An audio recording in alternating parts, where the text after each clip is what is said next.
Hi, everybody.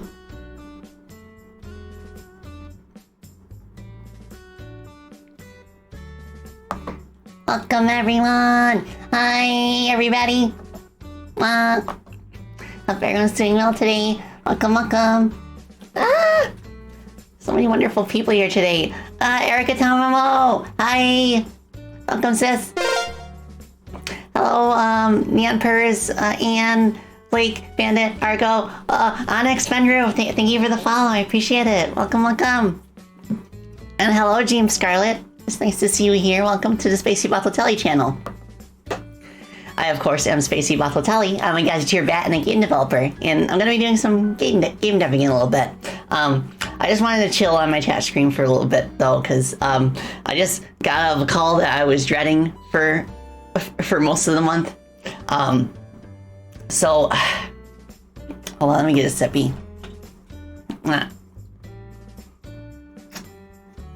So, long story short, I have to drive to my hometown, which is a really long drive away, just to sign some paperwork, and then I have to drive all the way back.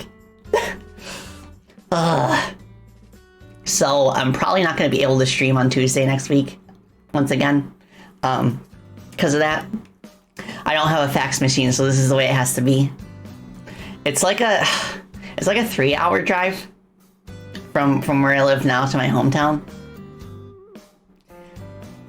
I mean, I like driving, but that's like definitely like on the like upper limit of what I can tolerate, especially if it's going to be back to back, because like I could spend the night down there, but I really don't want to.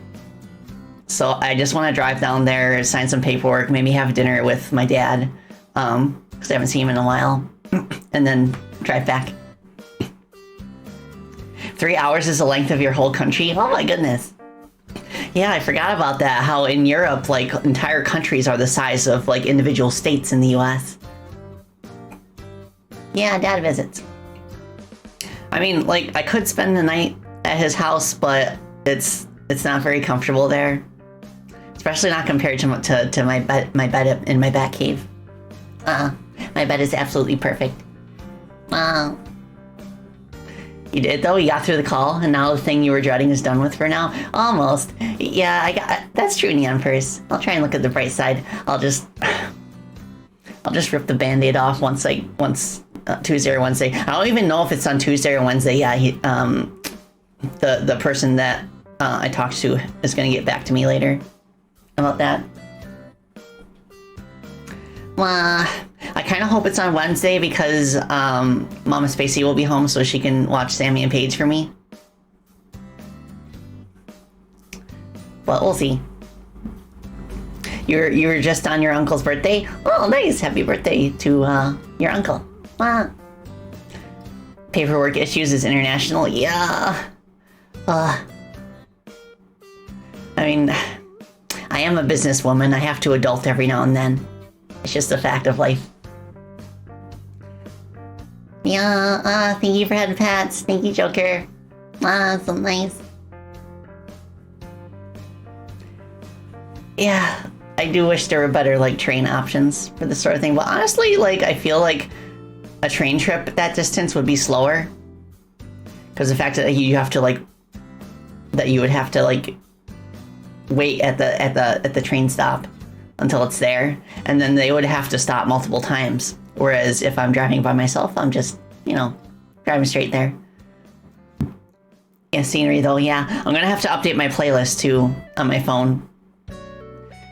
Good driving music is essential for a long drive. It might be fun to do like,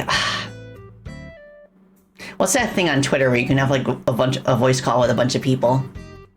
I forget the name of it. Twitter Spaces?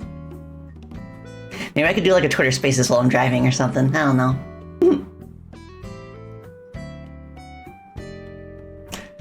I wonder if anyone's ever like done like a Twitch stream where they just have their phone clipped on their dashboard while they're driving. Probably not though, because you'd have to like pay attention to chat to even like respond to them. Maybe if you're driving with a passenger and the passenger is the one that's handling the Twitch stream, and then the driver is just focusing on driving. think some truckers do that. Oh, that would make sense. You have some things to do. Have fun, Spacey. Love you. Thank you. Hope you enjoy the rest of your day, Mighty. Hi, Spacey. I have to thank you for giving me motivation to continue working on my project. I'm happy to hear that, Louise. Thank you. Thank you so much. And thank you for 8 months. Oh my goodness. Time flies so fast. Dusky held the target. Oh yeah, I remember that. Oh my gosh, that was quite the ride. You've seen a Twitch stream that was a dashboard cam. Let's go. Yeah. Oh, hello, Slacks. No. Yeah, I'm just de-stressing because I had a stressful phone call before the stream started. Stressy bottle telly. Moo. So yes, I'm quite excited with the progress that we've been making on Chrono Gear. It is no longer known as Project Chrono Gear. We dropped the project word. It is now, the full title is now Chrono Gear Warden of Time. You're on lunch break at work? Nice! Welcome, Melgrand. But yeah, a few extra people. I think we're up to like 23 people on board in our team. That's so cool. Mike, thank you for 1 year. Let's go. Let's go. Thank you so much. But yeah, very awesome people. And I had a voice chat with the music team last night, like myself included, but a few other awesome people who are helping us. And we hashed together like a game plan for who works on what, just to get us started. Of course, the pixel art artists have been kicking butt, and the animators. So lots of new stuff to share today. On my end, I have mostly been doing like graphics, like pixel art, and also like coding stuff. I haven't been focusing as much on stage design just yet because like there's a lot of like framework stuff that I want to get out of the way first, just to make things go more smoothly later. I basically want to code in like the general like game progression stuff first. Basically like the cutscene engine, dialogue conversations, the stage select screen, which I just started working on this morning. Yeah, 23 people is a lot. I know dev teams that are a lot bigger than that too. One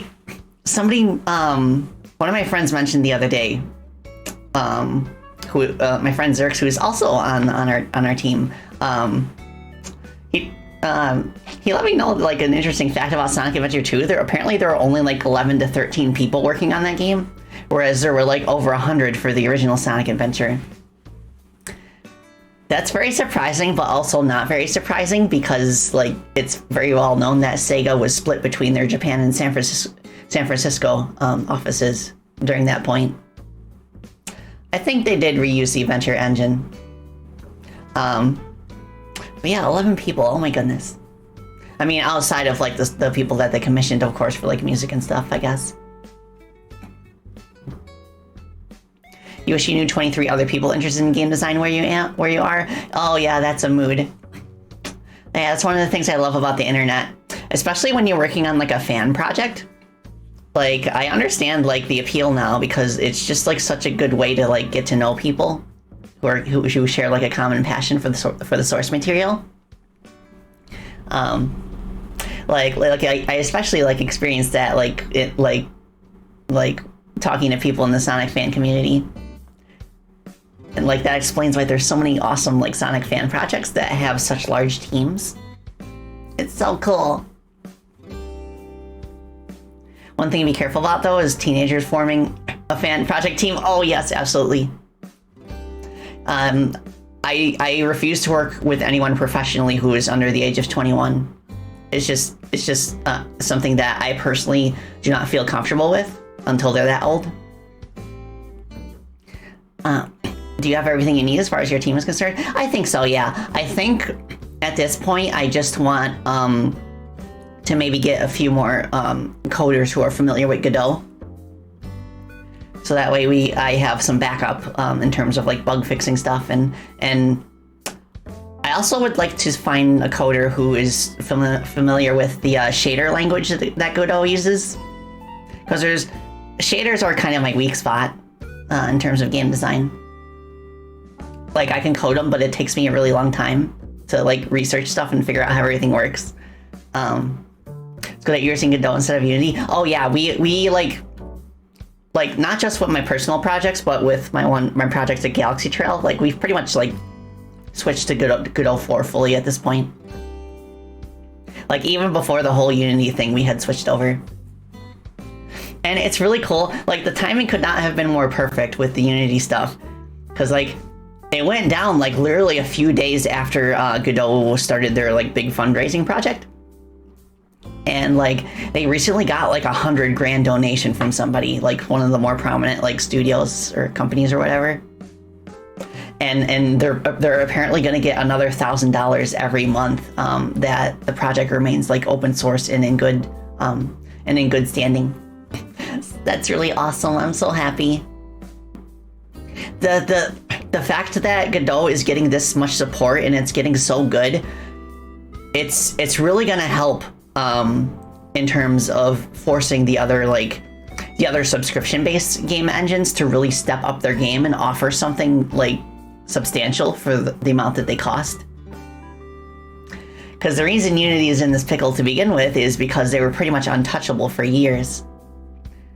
Like to the point where in a ton of pretty much all of the colleges and universities, like they had to teach you Unity because that was your best chance to like land a job in the industry. It still is like that, but it is rapidly Godot is rapidly catching up in that regard. X149DE, thank you for subscribing. Thank you for the 3 months. Thank you for your support. We're going to get a Godot remake of Free to Play 2. I don't think so. I would not really be interested in remaking games that we've already finished. Purely just to get onto a new engine. I'm definitely focused on like new projects right now. Right, yeah, Bandit, that's the one I'm referring to. They donated a huge sum of money to the Godot developers on the condition that they stay like decent. First time seeing me not upside down? Let's go. Yeah, I was upside down for a few seconds at the start of the stream. Yeah, always the future installment. Here, let me take another sippy. I think I have calmed down from that stressful call now.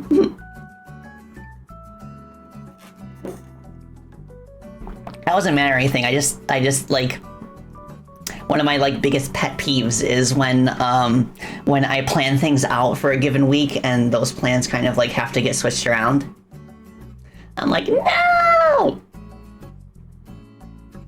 Yes, I am a slave to time. It's kind of ironic considering our current project. Mono Game is planning to start up a donation plan. Let's go! Yeah, you got the bats. You got the bat emote. Yeah, last minute plan shuffles. Yeah, I'm glad that there's so many really cool open source tools nowadays.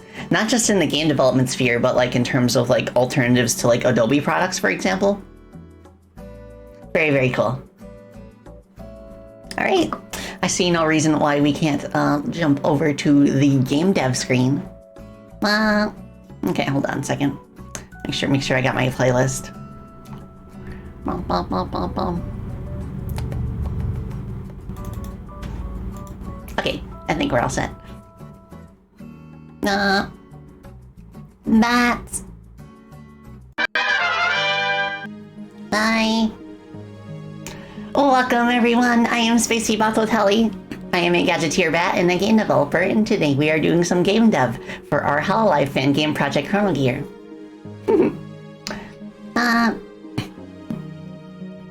It seems like it's not a donation project, but a non-profit foundation. Nice. Yeah, it is quite possible to make like a successful game project using only open source software. Okay, so I guess what I could do now is I could show off some of the new features of like the cutscene engine and everything and the dialogue stuff. I could do that by basically like, because I made a few of the cutscenes that happened prior to the intro stage, and then also one afterwards. So let me double check that and make sure that I've turned off all the debug flags. Because the start location, the player start location now has a debug mode that you can toggle on and off. I highly recommend this in your project. It makes things way easier, especially if there's story progression, to where certain events don't happen until like later in the story, I guess. Okay, you can't see all the screen. I'm gonna shrink it and resize it a little bit. Okay, let me double check, see if... Alright, let me shrink it just a tad. That way you can see what I'm talking about on the right side of the screen. But yeah, debug mode here is what I got.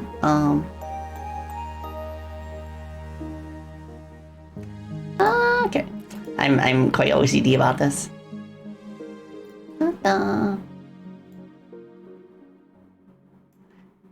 Okay, there we go. I am satisfied. So basically, one of the new additions to the engine that I have worked on in the past couple weeks are story flags. And what you can do what I can do when I'm debugging. Oh, what's that? Hey Birch, thank you for the raid. Welcome. I hope you're doing well. But yeah, basically what I can do is when I have debug mode on, I can make it so that we have a certain number of golden gears. And I can also adjust like specific story flags. The way I'm handling story flags this time is by using dictionaries. So each story flag has a name that's assigned to it, and then an ID number, which is just an integer. And then the integer determines how far along you are in that specific like story branch. So the way I have it set up in the hub is that when I enable debug mode, like we'll get like far enough into the game where all the NPCs start populating the area. Oh, Dark Psycho, welcome. Yeah. Okay, so that's off. I need to check Sanctum cutscene as well. This is just a little scene that happens after you beat the intro stage. Also need to check, okay, debug mode is off. And then there's kind of a dream sequence that happens, which I'll show off, like, in just a minute. Start location here. Is this off? Okay, yeah, that's off. Alright, so I think it's all set. I will just toggle off the music real quick. And I can get started. Wonder who made the assets for the game? Oh, for like most of the beginning of development, for the first like 2 months or so, it was entirely my work, and the majority of the pixel art is still by me. But we now have a team, and they are like helping to provide like assets at this point now as well. So yeah, I can like mention who specifically made what at certain points. Okay, so how is the audio? Is it good? Is it not doubled? Really cool debug feature. Yeah, Melgren, it's an absolute lifesaver when you're making like a game with a story. Doesn't seem doubled. Pretty decent. Okay. So basically I have like the cutscene, and that happens like just before the intro stage. Or like Crony kind of like wakes up. Well, not wakes up, but she's in like a weird dream space. Because she just got knocked out. Because like, I guess it's not too much of a spoiler because this is at the beginning of the game, but like it basically starts with like the main villain coming in and destroying the Chrono Gear, which controls the space-time continuum. And then after the fight, she kind of like has this weird dream. You like the text boxes? Thank you. So at this point, this is I imagine this is pretty much the very first opportunity you get to control Crony. So you can just kind of play around with the moves before like having a proper tutorial. Just in a really small space.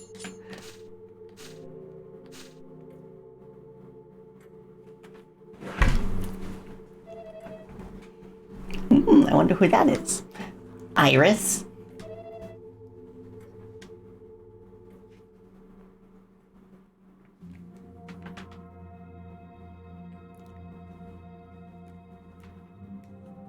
What was that? A dream?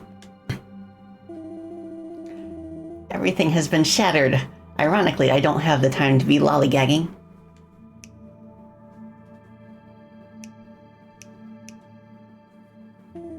Okay, who locked my door? Ah, Ashley, hi! Welcome, welcome, hope you're doing well. Fairies. My warden. You're okay. Oh, NPCs. Everything is disorganized. War is upon us. Someone is impersonating you. What? Impersonating me? How? A fraud, I say. In your absence, they claim they are the true Warden of Time. But they couldn't open this door. A fraud. Surely you can open it.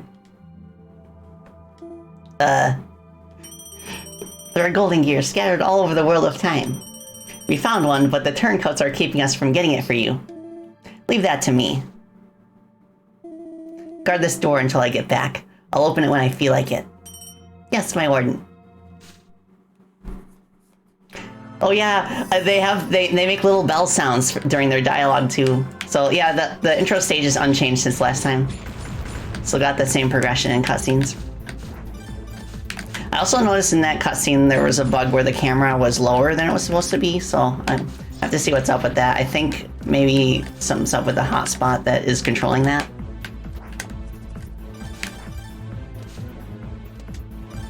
Oh my gosh, yeah, it is gospel.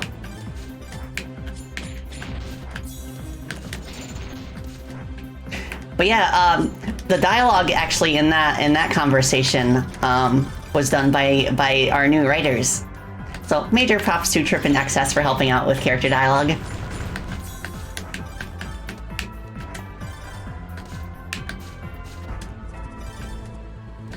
Oh yes, Ashley, that's the name of her fan base, the Cronies.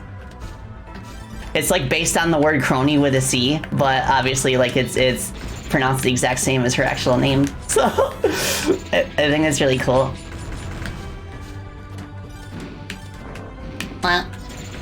Okay.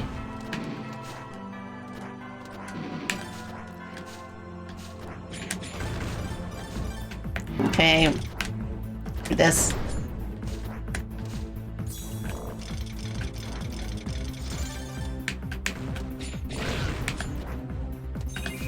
Let's heal.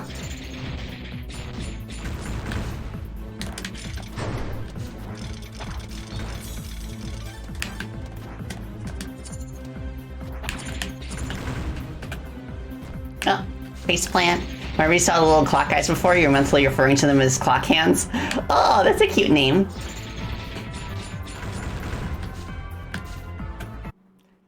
Yeah, I like the drill claw is still really like satisfying to do.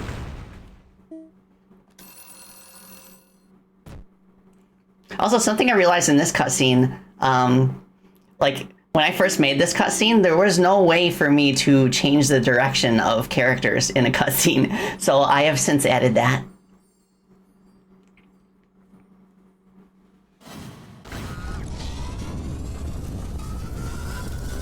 I don't even know what color the cronies are supposed to be canonically. Like, they're blue in her like stream background, but they are white in all other places.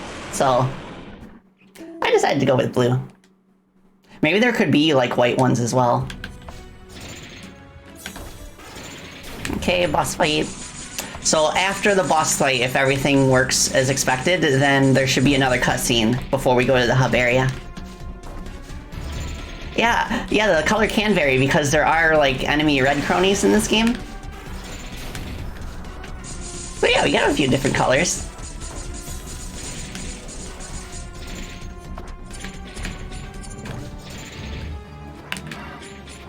Slow you down.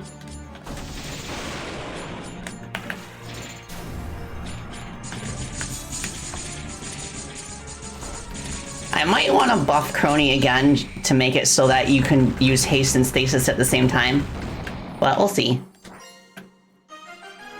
Huzzah!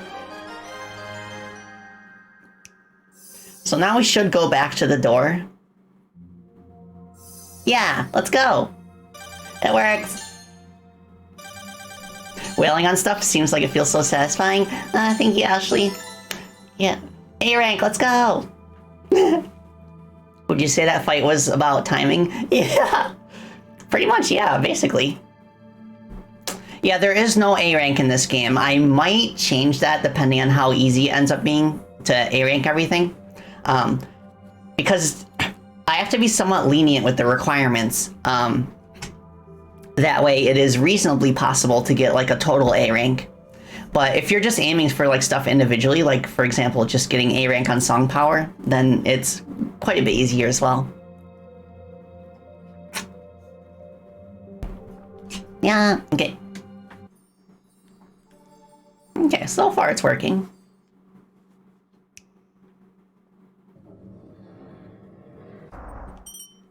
We did it! She did it, we just waited. How did it go? Did you fight anyone? Fight? More like a morning stretch. A few swings of my blades and they all scurried away. I would have loved to see that. We had important orders to follow, of course.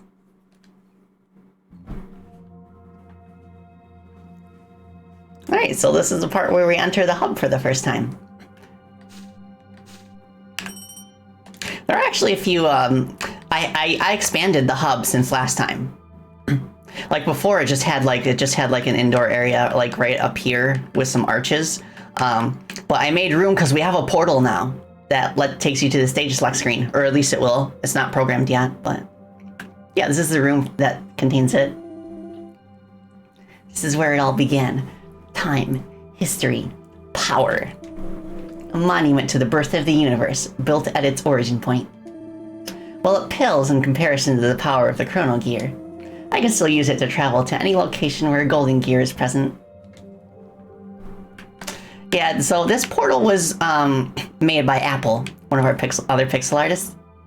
Oh, it looks so good. I want to have like a fancier effect for the actual portal in the center. For now, I just put like a little space backdrop in there.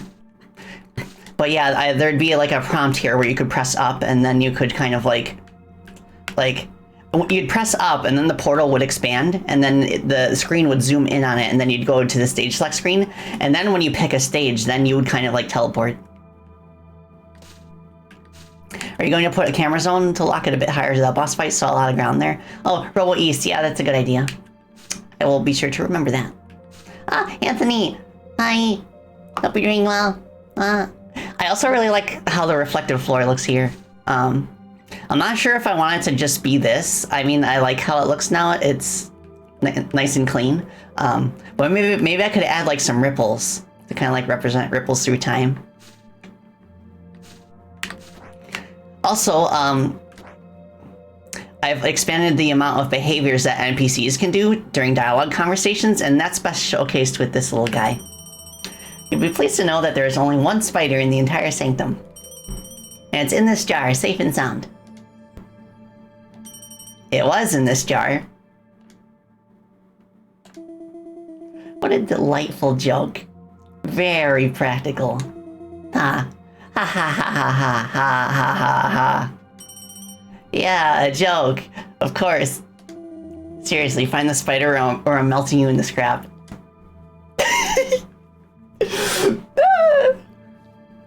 So yeah, we can do fun stuff like that now with NPCs. Like before, it was just like talking during a static pose.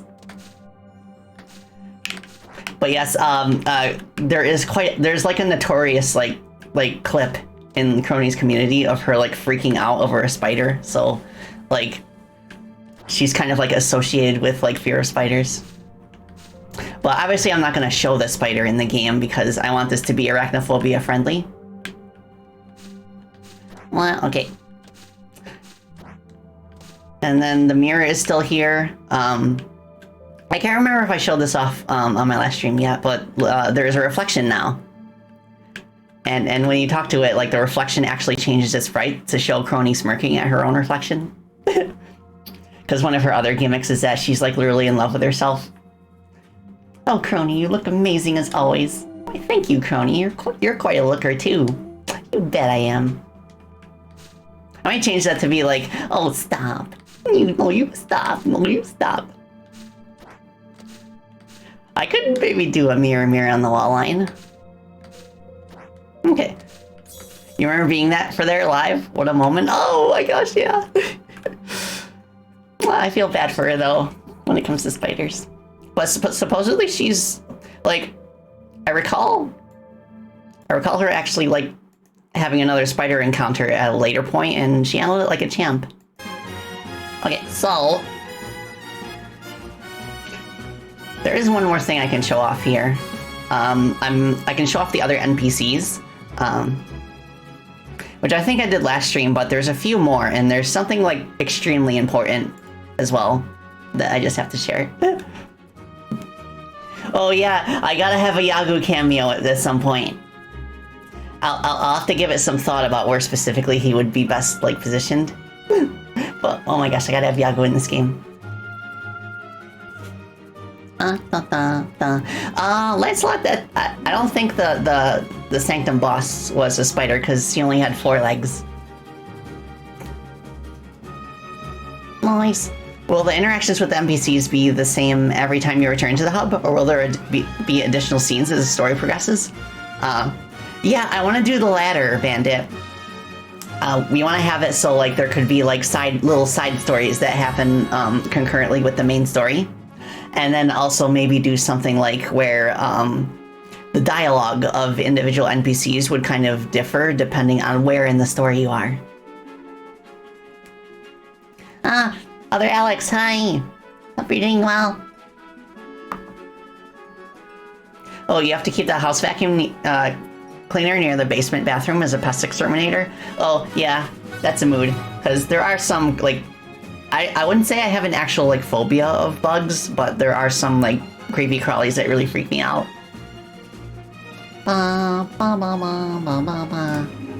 Okay, going back to the Sanctum with debug enabled. So with debug enabled, we can see that we actually, like, teleport on top of the portal this time instead of coming in from the left side of the screen. One of the NPCs you have is Sauna's mascot, the Sonalite, which is basically a bread dog. Yeah! And that's not even the best part. Did you hear that? Bread dog is voiced by Paige. Also, the bread dog is named Timut because Crony makes references to Timut on her streams, but Timut does not have a canonical design. So figured the Sunlight would be a Timut. Also, yes, you can pet the dog. Let's go!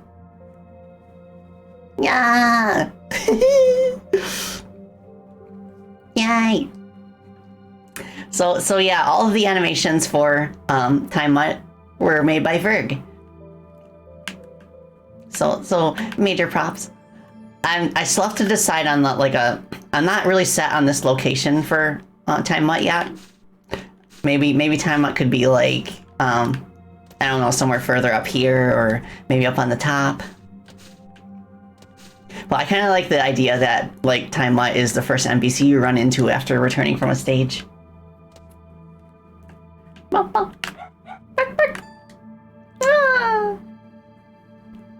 Yeah, it's a purebred. So cute. And of course, the other council members are still like running around here, and they respond to your dashes by also dashing. And so every character in the game has a different musical instrument for their dialogue that kind of like plays as the text is being read. And of course, Fauna's is a kalimba because she has done like kalimba ASMR. Oops. She disappeared there because she does not have a jumping animation yet. Also, Bae is finished. Well, not 100% finished, but she's got enough animations to where I can put her in. Yeah. Okay. Cool. They respond to jumps. They respond to dashes. Wow. Cool. Cool.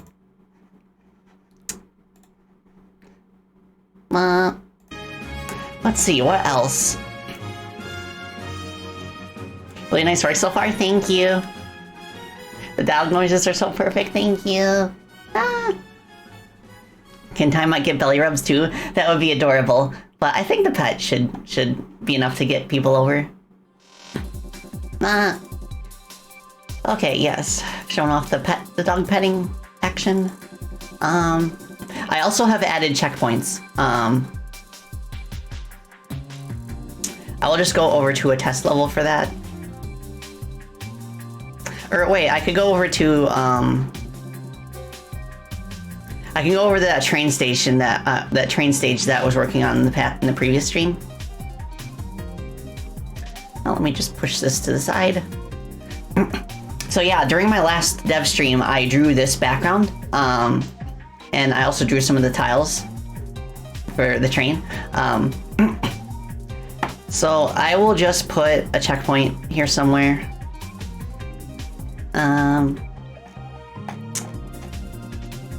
Scroll up, scroll up, scroll.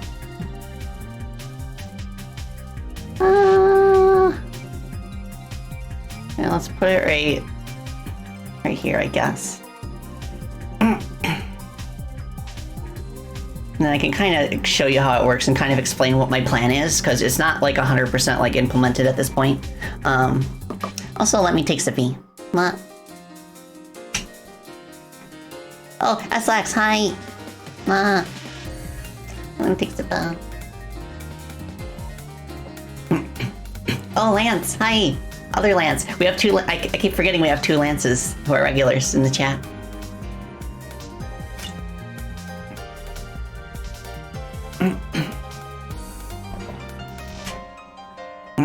Option to increase petting speed, and it makes smoke. No, we don't want to bake the bread. Don't want to bake the bread, dog. What data does a checkpoint store? I will go over that. Oh, there's no music in this level, so it's fine if I just keep playing my playlist. So, not a lot of progress in this stage yet, but I do like how it's looking so far. We've got like the train tracks below and everything. And I put these guys here as a placeholder. I might keep them in this level, I don't know. But I imagine they would be in the underground area of Belltown instead. But they're just here for now, just so I have something. Also, we kind of have Mario pipes, but they're shaped like Gavis Bettle's hat.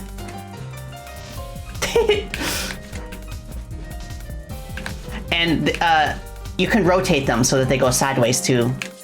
And also, if you have haste, you go through them faster. Yeah! You love the confetti too? Thank you. Okay, so when you overlap a checkpoint, you see what happened there? It filled in with white, and there was a message at the bottom saying progress saved.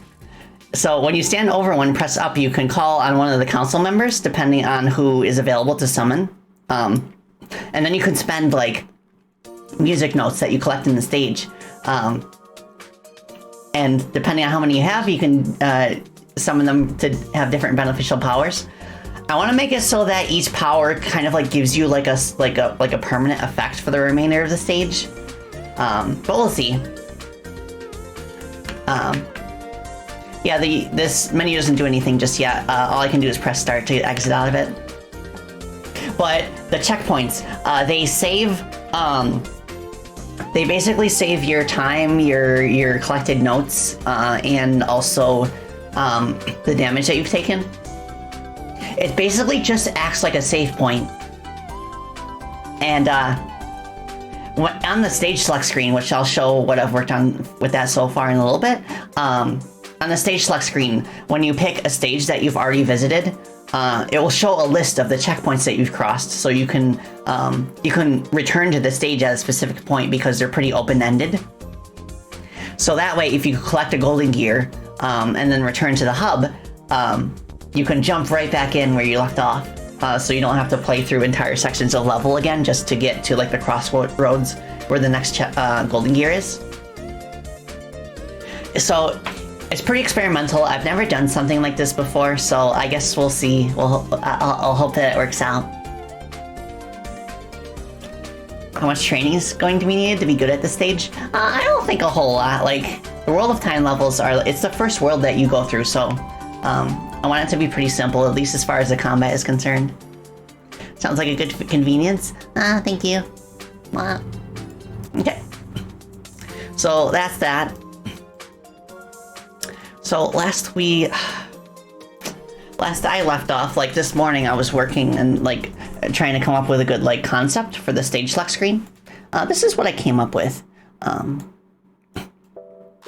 So basically, the portal right in the hub area, you'd overlap it, you'd press up, and then the screen would kind of zoom in on it, and then you'd be taken to this screen, and each world is represented by kind of like a shard of glass, because you know space-time has been shattered, and that has caused like everything to be split into 5 distinct areas.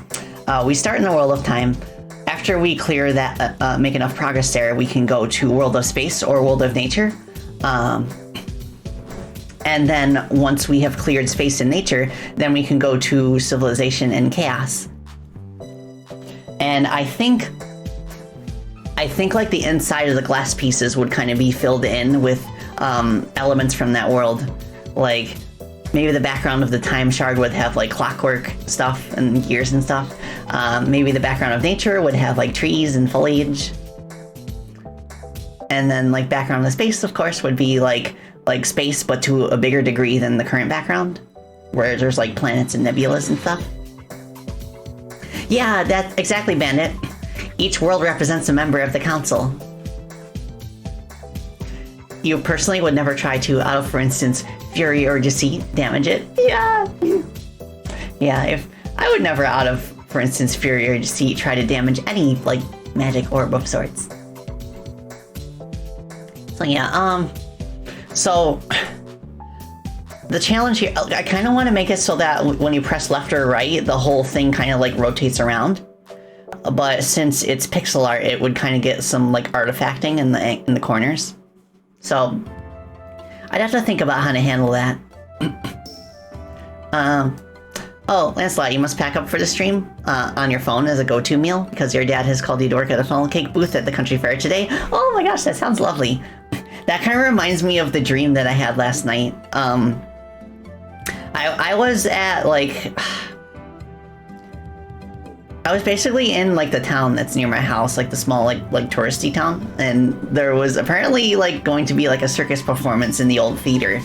I remember going in there and I ate so much popcorn that like my stomach felt queasy. When I woke up from the dream, I still had a stomach ache. That's so weird. I don't know if the dream is the reason my stomach felt weird when I woke up, or if I had a stomach ache in real life and that influenced the progression of the dream. The brain is a powerful thing. Yeah, I honestly feel like it was a placebo, like probably from the dream.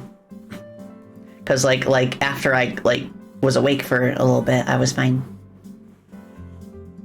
Council has a lot of lore to work with. Yeah, Bandit, I love it. I love how much lore that they have to work with. We're having a lot of fun with the script so far. I don't want to like spoil too much until I like get to implementing those parts of the story. But yeah. Also, Sleepyhead, thank you for head pats. Ah, so nice. Okay, so yeah, I was thinking like you could press left or right, and then the wheel would rotate so that the one on the bottom is like in the center of the screen. There might be some pixel artifacting there, so I don't know yet. And then you'd pick it, and then it'd kind of zoom in on it again. And then it'd bring you to like a screen like this. So basically, like, you would not control, like there'd be a cursor here. Like, let me add like a cursor real quick. I'll swipe the one from, I'll swipe the one from the power selection menu. Da, da, da, da, ba, ba, ba, ba. Where is it? There we go. Okay, so I'll swipe this. And then I will paste that here.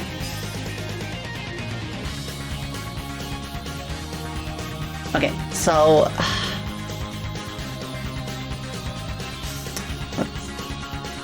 So basically I was thinking that we would have like Crony's sword act as kind of like the map marker, and it would basically kind of have like a levitation effect where it would kind of float up and down to show you that, oh, okay, this is the location that we're going to.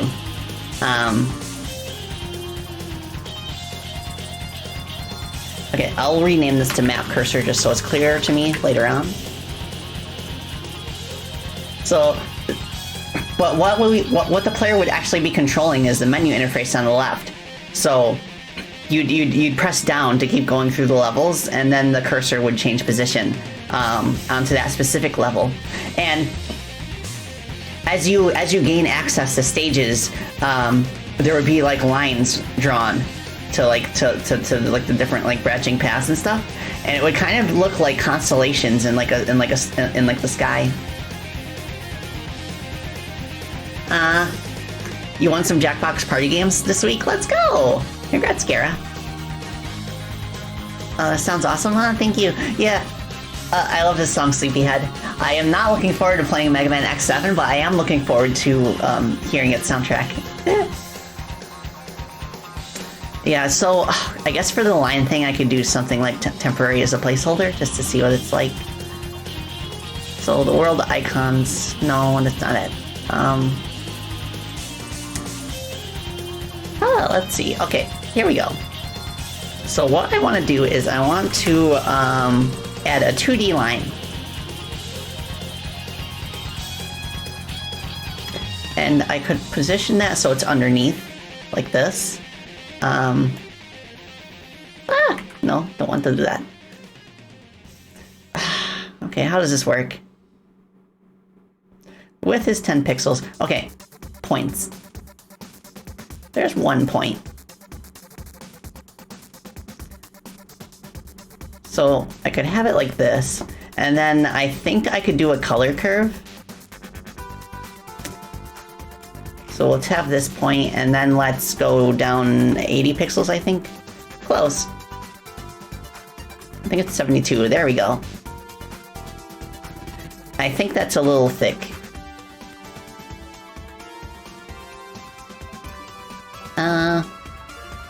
Fill.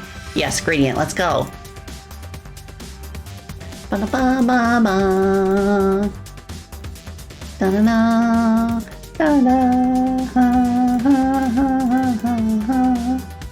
And I was thinking like it could start transparent at the edges and then kind of like fade in the middle. Oh, I see what's going on. I think the gradient is based on like the number of points. So what we will need to do is... what are you doing? Okay, that's fine. So I need to add like a middle point. And the nice thing about Godot is that if we want to do math, we can just do math in the property fields. So I'm just gonna do 72 divided by 2, 36. Okay, let's go. No. Okay, so I can do it manually if I want to as well. That's good to know. So yeah, something like that. And then I'll just do another one for giggles.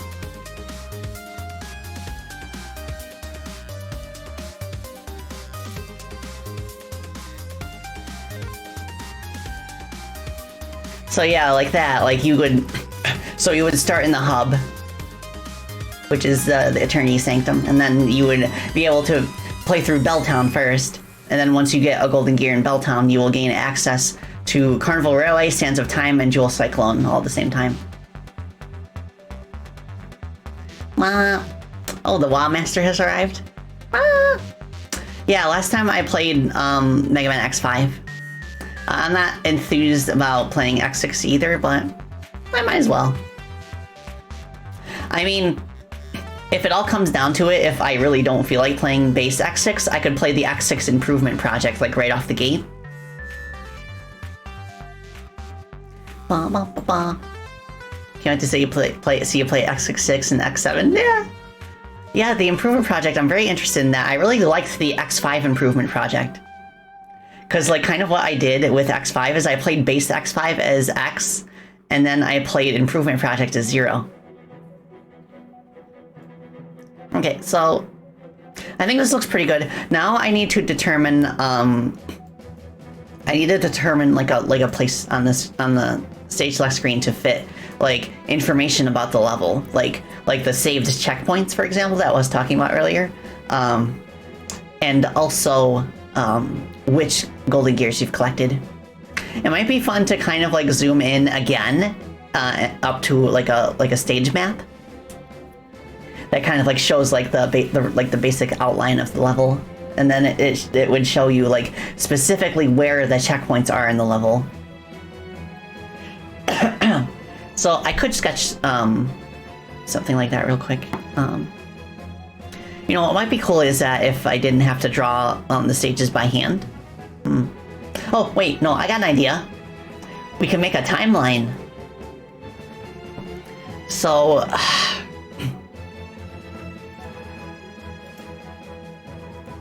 So let me duplicate this whole stage select thing, and from here we will have a I guess like a checkpoint select menu. You really like this menu? You are so good at finding a consistent aesthetic to your games. Thank you, Sleepyhead. I really appreciate that. I constantly like struggle with finding like a layout for my UI stuff that just like feels right and feels like it's like a natural extension of the game's aesthetic. So hearing outside opinions on it like really helps. So thank you. I better take Sippy again because I've been a chatty Betty today.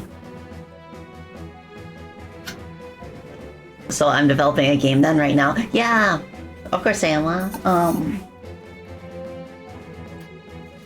I am working on I'm working with a bunch of friends on a hololive fangame, which is centered around the council branch of the organization. I'm very excited about it so far. So okay, so for this, I think here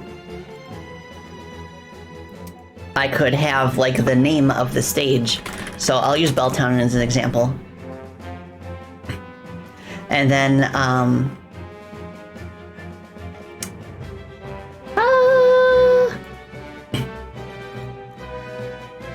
okay, so for the options, I think this is where we could put the checkpoints. So, like, we could have, like, start stage here. And then, do, like, checkpoint 1. Checkpoint 2. Checkpoint 3.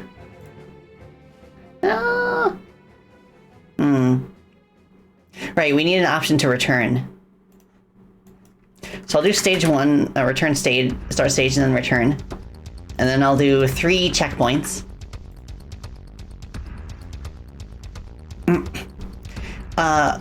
Okay, Mike asks, are you using storyboarding or rough sketches when you plot things out like this, or do you just sort of hop in and test things out on the fly? It depends on what I'm doing.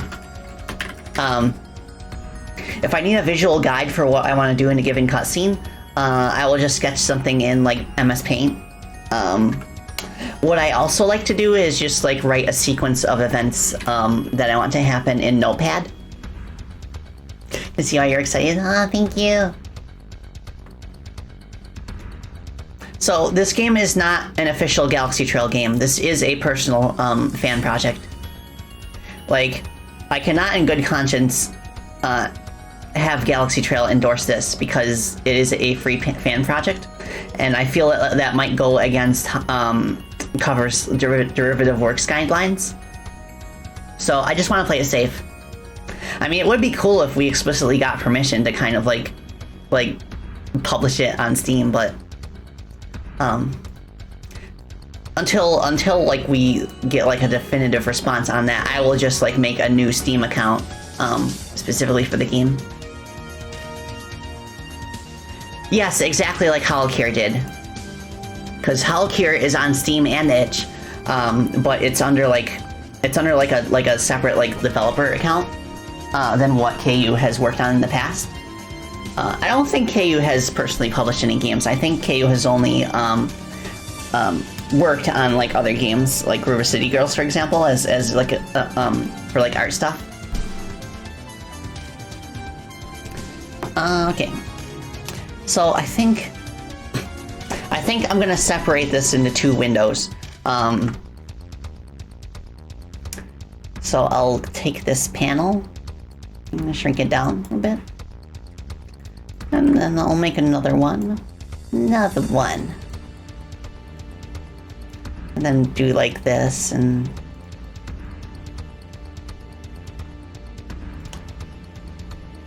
yeah, something like that, I guess. I don't know.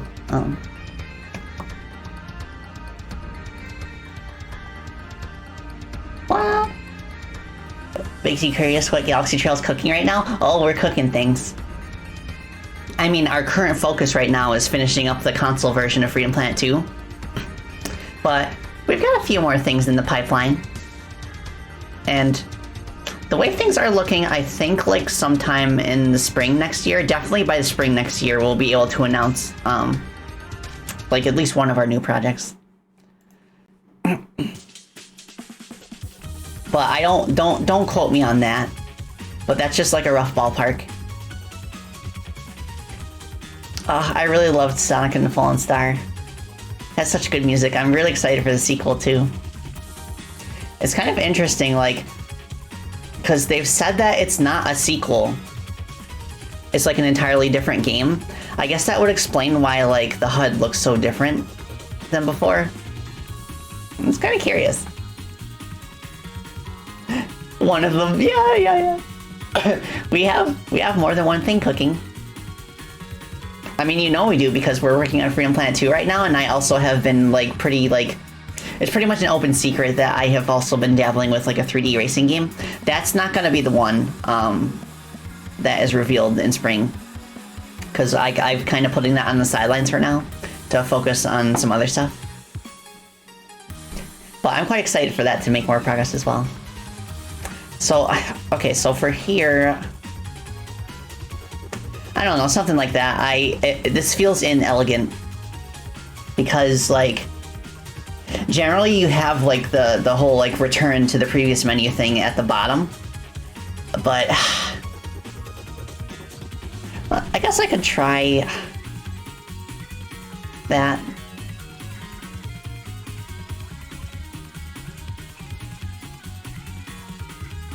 But yeah, I'm quite excited for things happening in the future.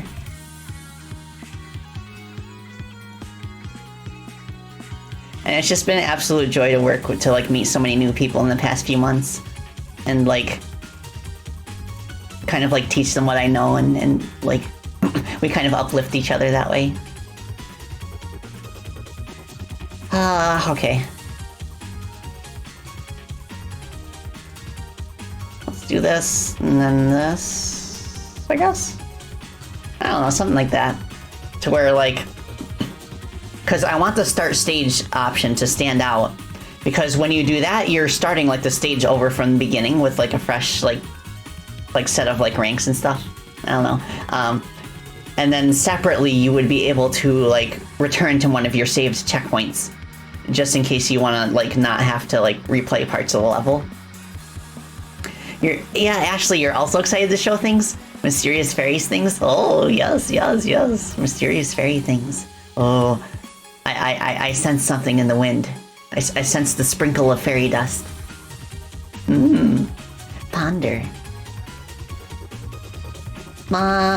Mysterious. Remember, everyone, it's mysterious. Am I going to play Sonic All-Stars? That would be fun. I'm getting pretty far in the Sonic chronology now. I think the next one is either like Unleashed, or I guess I could like play through the Sonic Rush games. Oh yes, the mists. Well,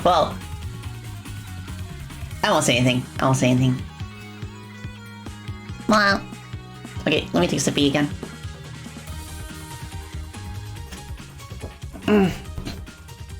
Oh, I have been talking up a storm today. My throat is already scratchy and it hasn't even been a full hour yet. Oh, it's been a full hour, just about. Came here for a chill stream and ended up having a Spacey and Friends direct. Yeah. But we'll have like more formal announcements when we're like 100% like set in stone with what we're working on.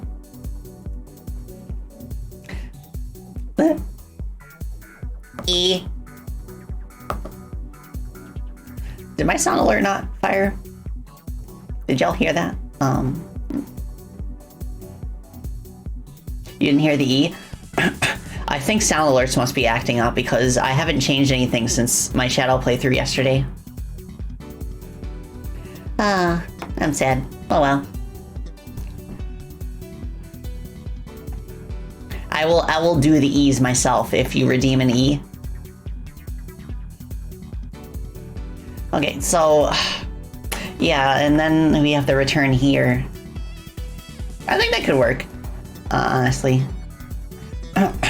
So now I could take the graphic for the checkpoints, and then maybe do something with that. Let's see, how should I structure this? I guess what I could do is I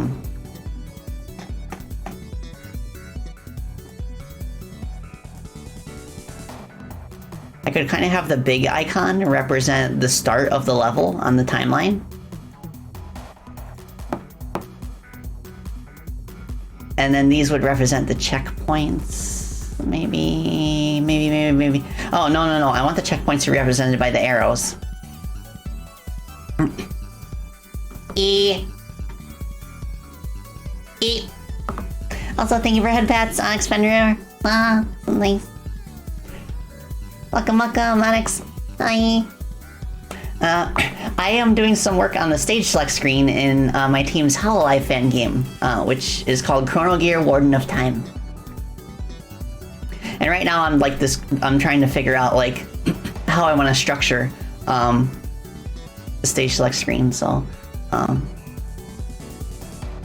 right, I'm gonna clear this. I'm gonna swipe the arrow graphic from the world select. Because this literally is what the checkpoints in the stages look like. So yeah, I was thinking I could do like, okay. Checkpoint. It took me a long time to figure out what I wanted the checkpoints to look like. But I think this works out because they're kind of like gold and they look like a part of the UI already. So they fit in just fine, like right here. Yeah, so basically the timeline would show a row of the checkpoints that you have activated. And maybe like maybe you can do like this where it shows a deactivated checkpoint if you haven't crossed that one yet. Okay.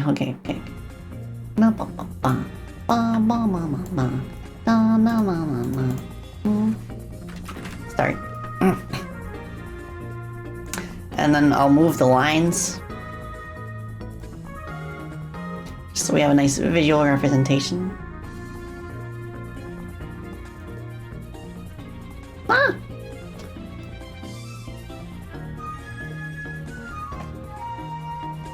Da-na-da-na.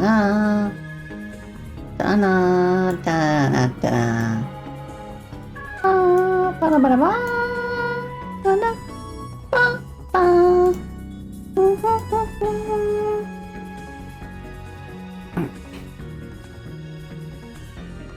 Guess we do this. Nice.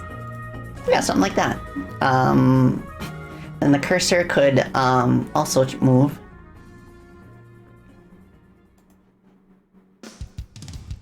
Where is it? There it is. So like, let's say that you have checkpoint 1 highlighted, for example, it would just kind of like show up there. Oh, that's not correct. Okay. Da da da. Ba ba ba ba ba ba ba ba.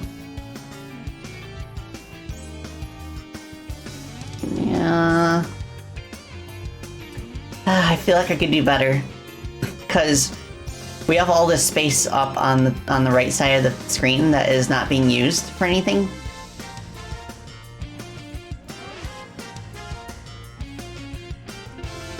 And I don't really have a good format for having like left to right menu options, only really for like lists like this.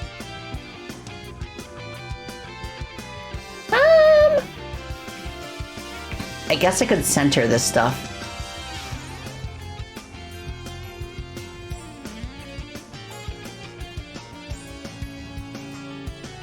So it's like right in the middle of the screen. Wait, I'll center the menu options just so that this remains consistent with the previous menu.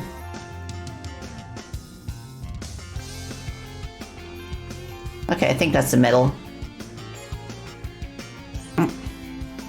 Ugh. Oh my gosh, my throat is very scratchy right now. I'm gonna go ahead and get some cough syrup. That way I can keep talking. I'll be back in a little bit. Thanks everyone for hanging out so far. That's... Spacey Bottotelli will return after the break.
I'm back. And I'm a bat. Okay, that feels better. Gonna get some applesauce? Nice! I wonder if applesauce can actually help with smoothing a throat out. Welcome back, thank you. Yeah, I gotta figure out a smoother transition for BRBs so that people aren't jump scared by my screen transition. Okay, so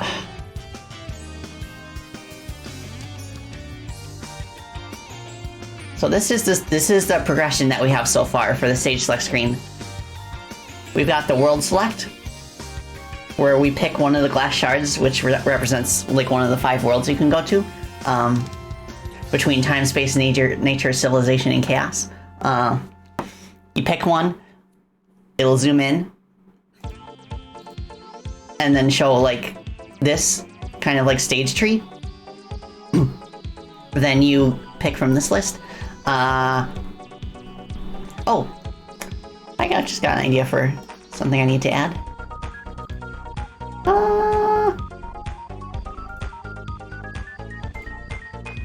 Okay. I'm gonna duplicate this.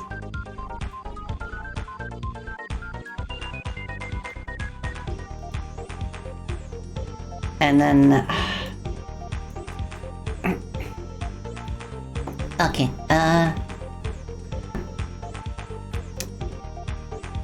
duplicate this.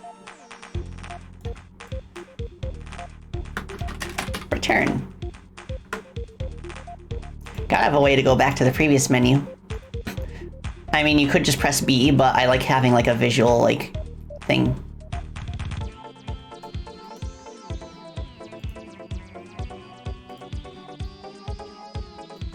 Okay, yeah. So you pick from this list, and then the map cursor changes its position to that specific stage if it's unlocked.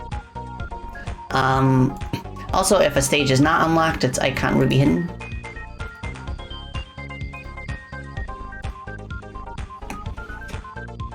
And then once we pick a stage, it will take us to the timeline, where we can choose to start, or we can pick one of the checkpoints that we have previously crossed, or go back. Yeah. Maybe I could move this back over to the left and then have like a graphical preview of the stage on the right side.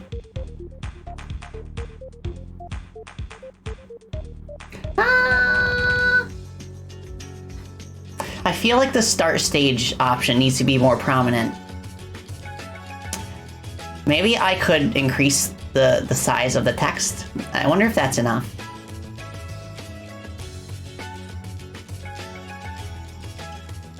Oh my gosh, I love this stage in Fallen Stars. It left a very strong impression on me.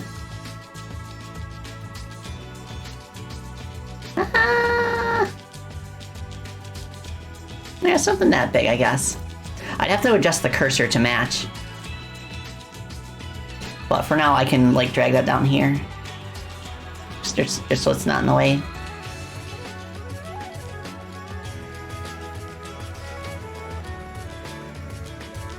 Oh, okay. No, it's too high. There we go. You know, something like that, I guess? I don't know. Although it feels kind of weird that the font is bigger than the actual stage name up here. Yeah, like the whole thing that with the stage select screen is I'm going for like a constellation look. I think that works quite nicely. I think that will have a bit more personality than just going for like something like more abstract and temporal themed.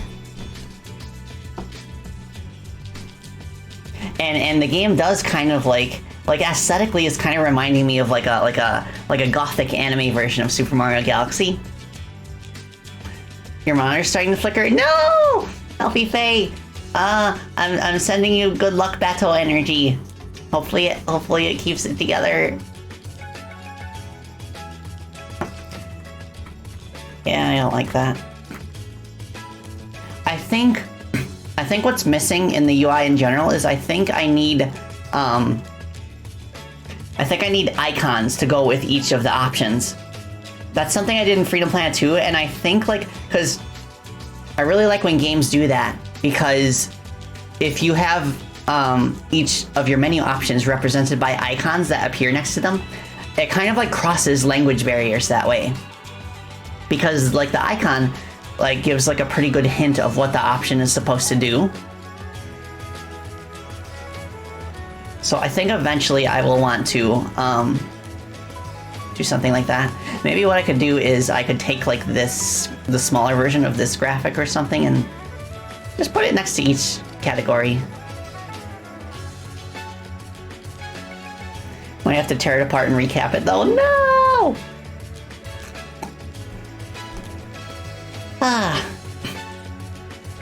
Yeah, UI can be a challenge. But I think it's a good start. I think it's a good start. I think as long as we have like the base movements that we're going to be doing in order to navigate the menu, as long as those are set in stone, then I can start coding it. And I think the way to go is just to have like a list format for each menu, except for the world selection, in which case it's left or right to like rotate the thingy. Now, I need a pivot point for these. Let's see. I think I can do that by dragging these to where the pivot point of their control node is.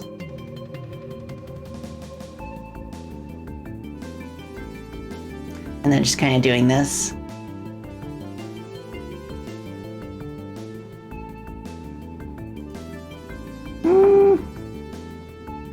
Spin. It's a little lopsided. Wonder what's up with that. This is gonna be a little weird to work with.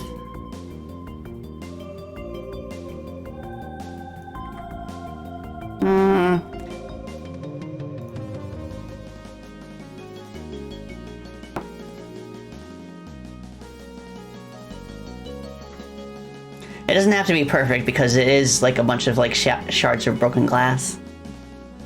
Okay.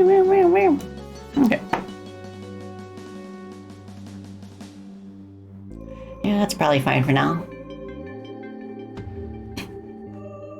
Spin. And then something else I could do as well is I'll do it through code, but I'll make it so that each individual shard kind of like has a little bit of like floaty movement to it that's separate from the others. That should be pretty easy to test actually, once I start working on this script. What? Oh, right, it already has a script attached to it, which I do not want. No. Okay.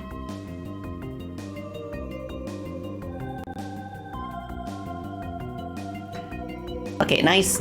So, let's add some life to this screen, shall we? I will create a new script. Oh, hello, Creeper. Hi. I'm working on the stage select screen.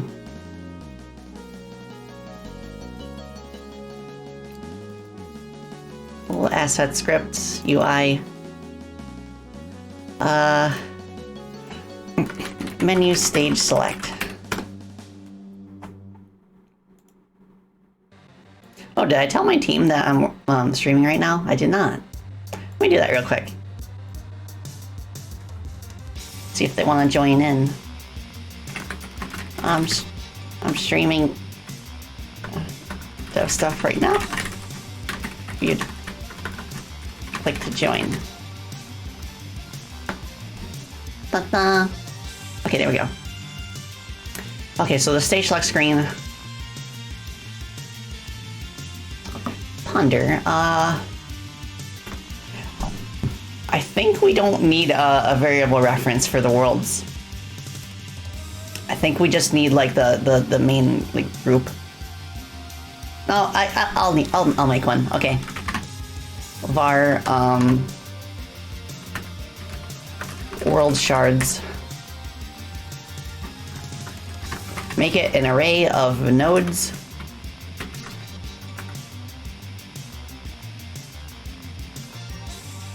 And then when we first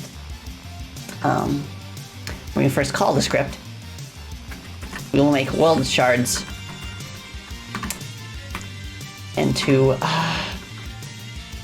menu world select worlds and we'll grab all of its children. So then during the process method, oh, I want a state machine as well. State machines, I highly recommend them for most aspects of a game, especially like menu interfaces and stuff. It basically makes it so that only a specific section of your code runs at any given time, which is perfect for menus because once you progress to a different menu in the same script, you want the old menu to not act until you go back to it. Var state. Let me add a function for state. World select.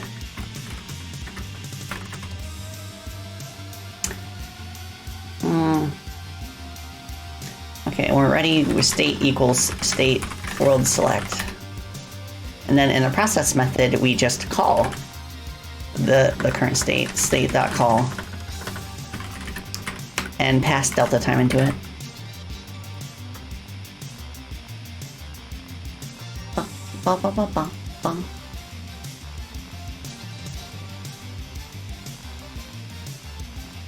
Oh, okay. World select. Okay, so this should work now. Now I'll go through a for loop for all of the shards.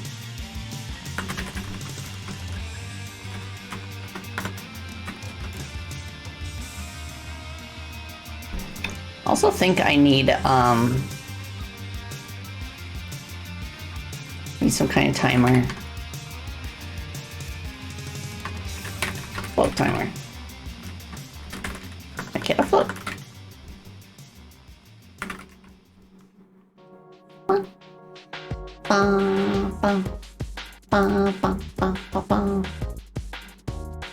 What? Okay, I see what I did.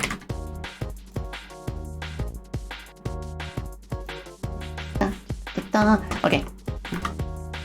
So, float timer, add delta, and let's, I don't know, let's, oops, I don't need colon. Sometimes I still forget. You don't need to have semicolons at the end of your lines in GDScript. Let's do 90 times delta. This is basically a timer I'm going to use for trigonometry, because I'm gonna make the glass shards float through trigonometric equations.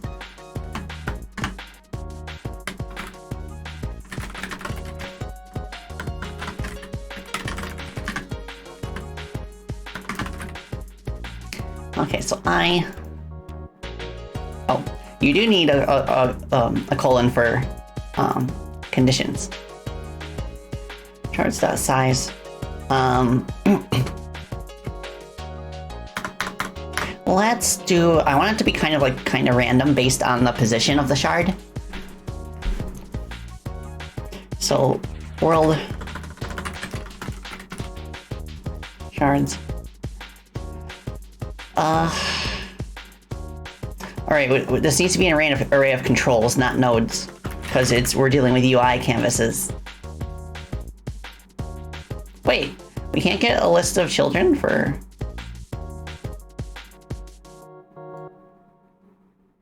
Oh, it's supposed to be nodes, I guess. Okay. We will call it as a control then. So var c equals world shards I as control. So this is basically how you do casting in GDScript.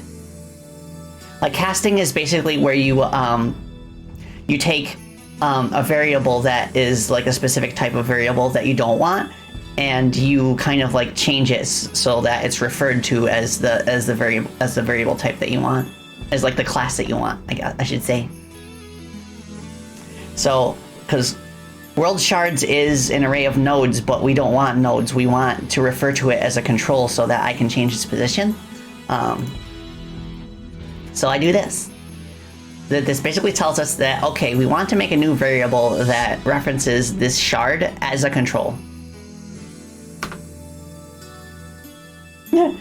Trying to, Unreal, yeah. Trying to unwrite semicolons feels like trying to unlearn capitalization and periods in English. I know, and it is a learning experience, but you know, I kind of like it. It's like, it isn't much at first, but when you do tons of coding for like a full game project like this, it adds up to like fewer key presses. It's really cool. But it is weird. It is weird. I agree.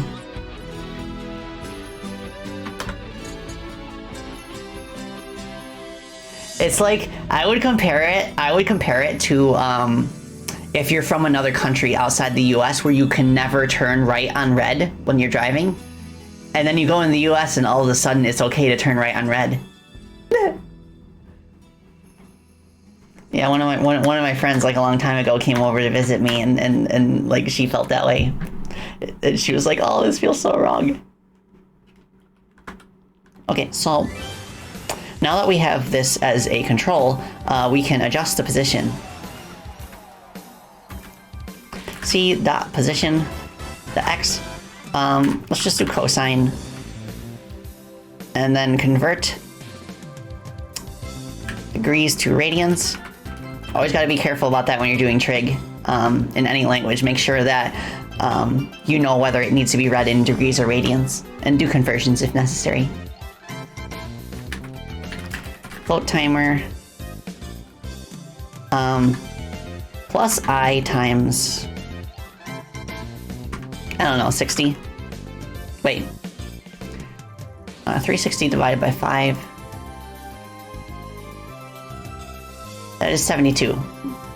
Okay. I'm not going to change the number of worlds, so I'll just do this hard-coded. Plus 72. And let's make it float. I don't know, let's do 8 pixels at first.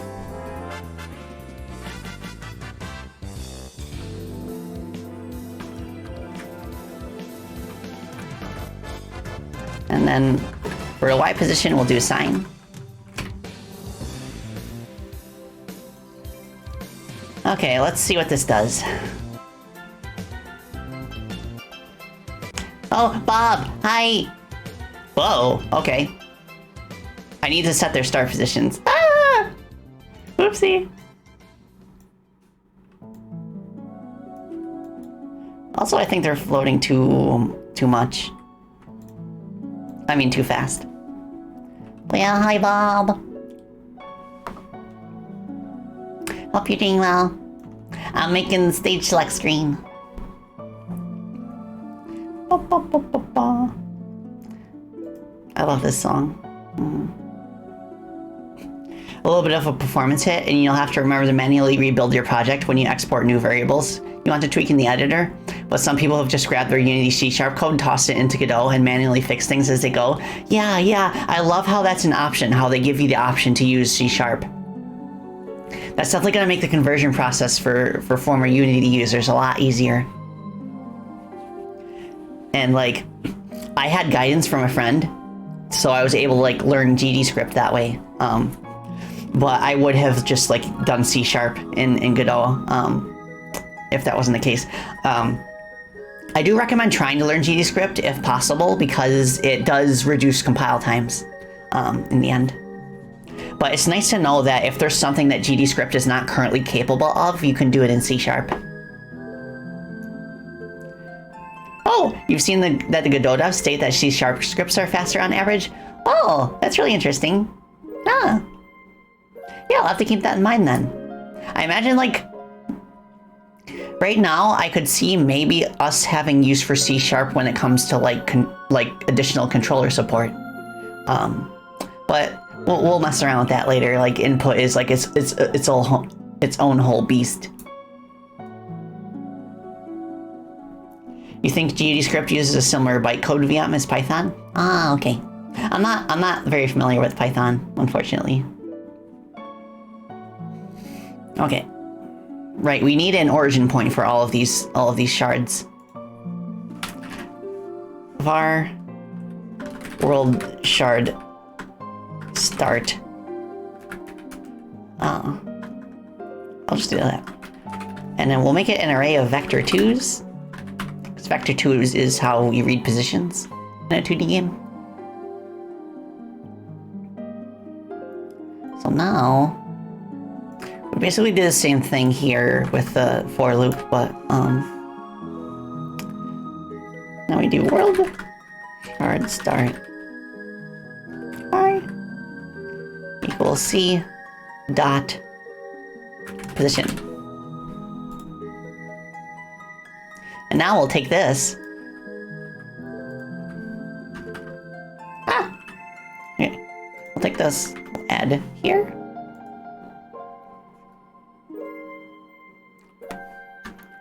Okay, that's gonna be X, that's gonna be Y. Should definitely start playing with Godot. Yeah, it's worth a try because it is a free download and it's a pretty small file size too. And there's tons of step-by-step tutorials you can follow on YouTube to where you can just follow along with the video and do exactly what they're saying, and it guides you through the process of making simple games. UDAL performance SLAX is really a big problem for 99% of Godot projects, regardless if you use C# or GDScript. Yeah, that seems like it would be the case. It kind of reminds me of how, like, you usually don't have to worry about performance hits, like through like things like function calls or whether you use like strings or string names. Okay, so now they should be in their proper positions. What? Oh, did I not?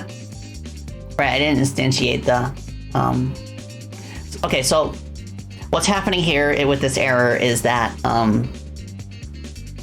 I'm trying to, like, the array is empty right now, but I'm trying to, like, grab, like, a reference from it, but you can't do that when the array is empty because there's nothing to grab. So what I should do instead is I should append it.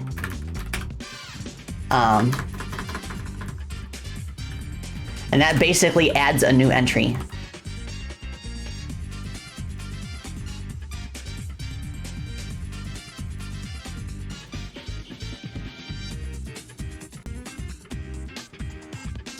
Yeah, okay, that's kind of what I was going for. It looks kind of sloppy, but that is a bit, like, it looks kind of jagged. But I think that's unavoidable without dithering or texture filtering because it's pixel art.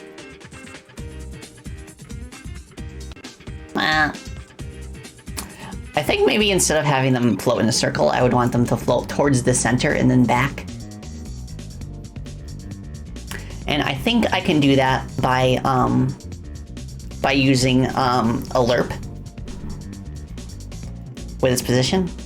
Let me try that. I'll comment this out for now. So C dot position equals C. Wait, no. We want world shard start, and then we'll lerp that with the parent node, which is the exact center. So let's see. Menu, world. Wait, I better make this into like a reference, non-ready reference. World center node equals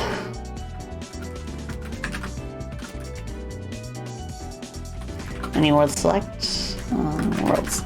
Okay. So now we take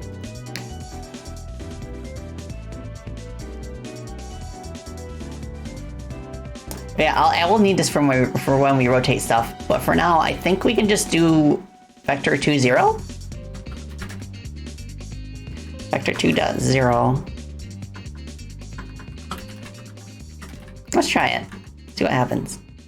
And then for weight, let me do the cosine.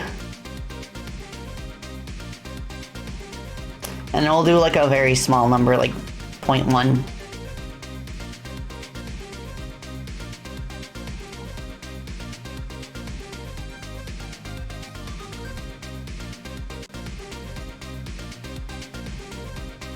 It's a little better, a little better. Why are some of them floating only a teensy bit and then others are floating really quickly? I think, is it because the others are closer to origin? I see. They need a pivot point at the center.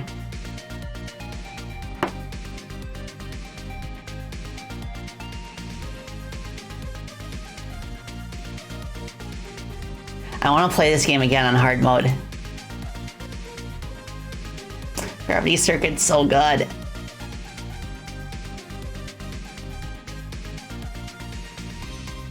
Anchor center. Wait, is that? No, it's not. Alright, I'm gonna select all of them.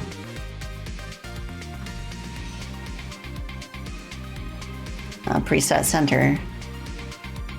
Ah! That's still not what I want to do. I want to change like the pivot point.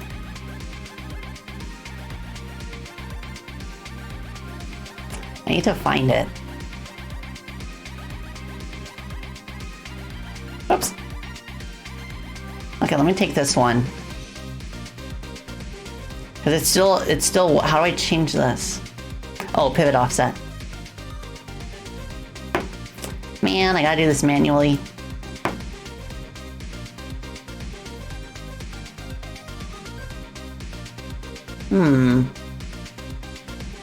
That's fine, I guess.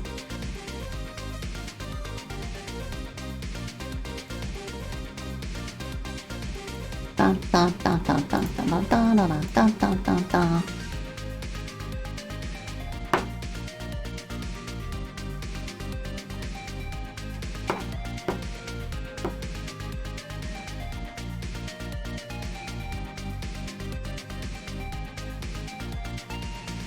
Wait, Terraria's Twitter account is suspended? Really?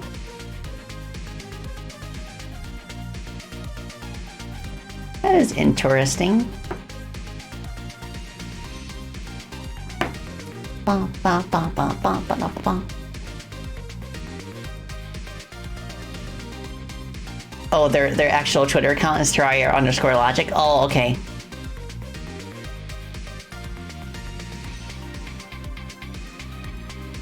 Okay, that's fine.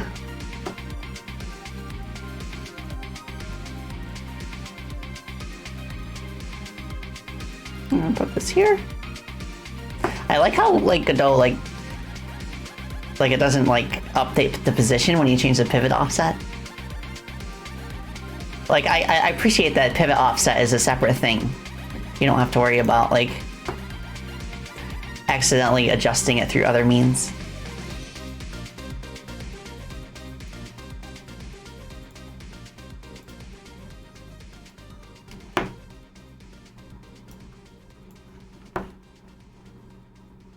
Alright, there we go.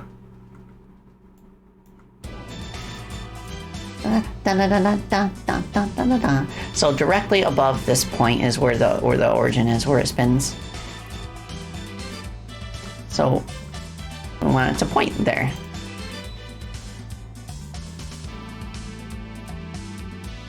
Like that, I guess.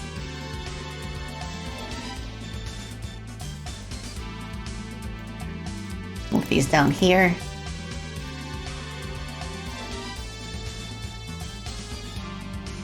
Okay, I think that's centered.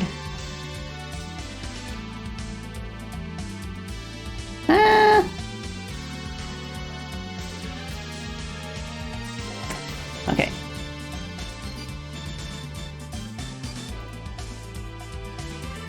Let's move these a little bit farther apart. I think that might make it look like less lopsided.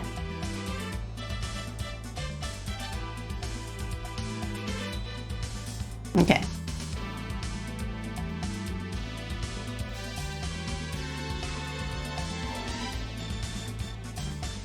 Alright, hopefully this is a little bit more consistent with the way they move.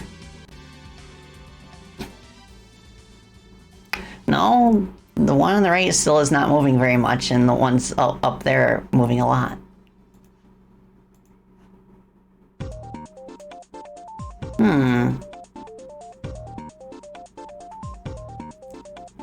Something must be acting up with my math.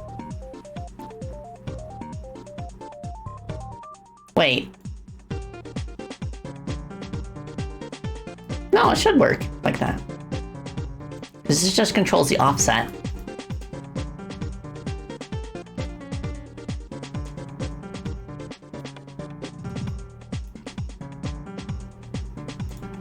Let me see what their actual position values are. They're generally the same, I think. Oh, wait, no. Yeah, because this is only 24.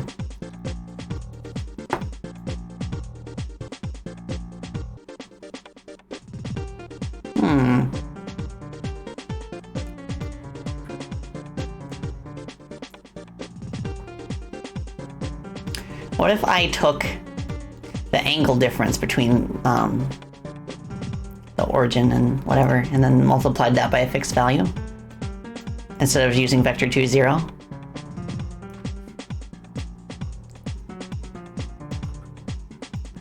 Okay, how do I calculate the angle between two vectors?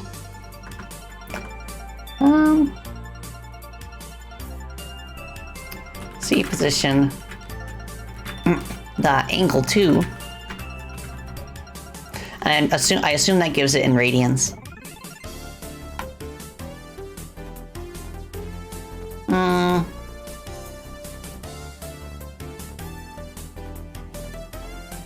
Oh, okay, wait, no, this isn't gonna work.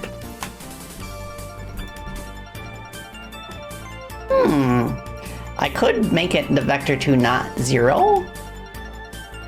I could just, like, make it slightly left of center, and that should work.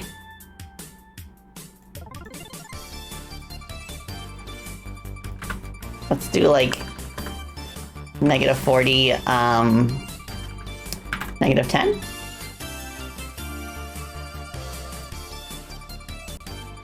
Bit of a hacky solution, but whatever works. I don't want the char on the left moving that much. So let's try this again.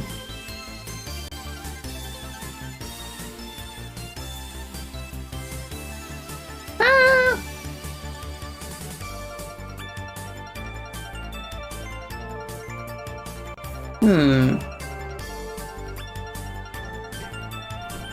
I think the movement is kind of like too gradual. I wonder if there's a way to kind of like, instead of having them float, like, instead of having them move constantly, I wish there was a way to make them, like, move their full distance in, like, half a second, then stop for a while, and then move back. Ah! Zio! Ah! Welcome, Raiders! Welcome, I'm Spacey Bottlotelium. I'm a guest here, Bat, and a game developer, and we're doing Game Dev Stream. I'm building a stage select screen for a game. Mostby! Hi! Hello! Zayo, thank you for the follow, and Mostby, thank you for the follow as well. Let's go! Yeah, we are playing Godot Engine, the best video game of 2023. So yeah, instead of lerping towards like whatever, I'll go back to the original method where they're just kind of floating in circles, but I'll experiment with just the Y position. And I wonder if there's a way through trigonometry to have like a more linear curve, I suppose. Oh, Reverend Immortal, hi! Hi. You love how you want to get into game development? Funnily enough, you're talking about Godot a little at the end. Let's go!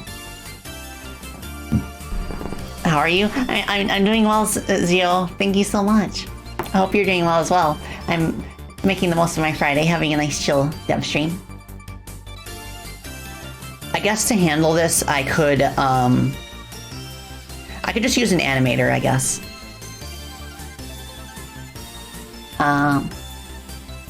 So if we go back to this, I could kind of like use an animator to kind of like show what I'm specifically like going for. I'll animate all 5 at once, why not? Worlds. Now let's do a length of 3 seconds.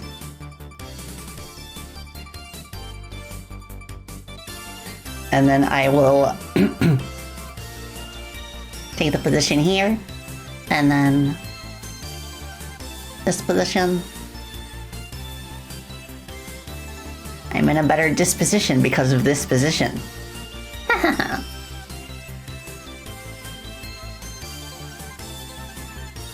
Okay, so we got position nodes all set up there. Let's take all 5 of them. Duplicate them here, and then I want a cubic movement. That's gonna be the trick to get this looking the way that I envision. And then of course loop it and set it to be the default animation. So let's see, I want it to move down.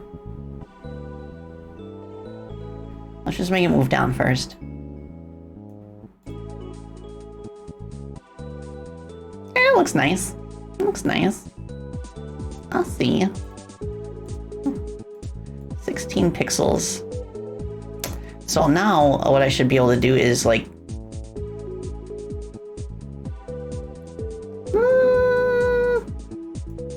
let's try an easing of 2 on that. Yeah. See?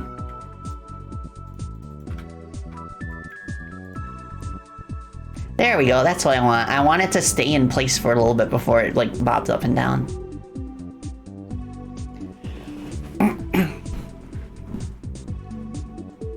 You always hate how OBS doesn't record dialogue boxes? No! Ba, ba, ba. Yeah, that's cool. So that goes straight down, that's easy. I have to approximate the other shards.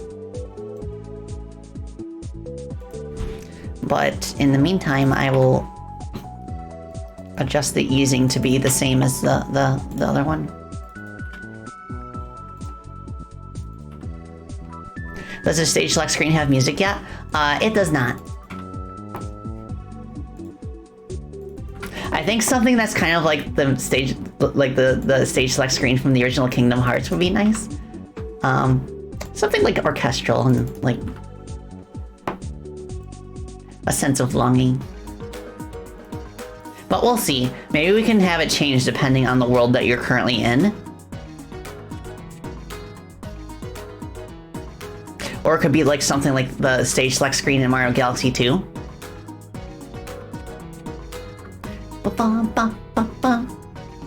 Okay, so space.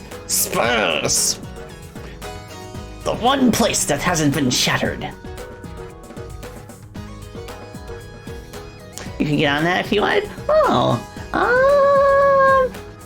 you know, if you want to experiment with something, like, it's always helpful to like just like throw stuff at the wall and see what sticks. Like I composed like a few like really rough tracks this morning that I shared with the team just to get some ideas going. Okay, let's go minus 16 again. Well, let's go minus 14 and then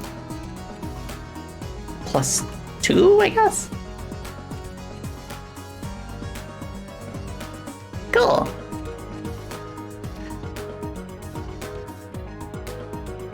Nice.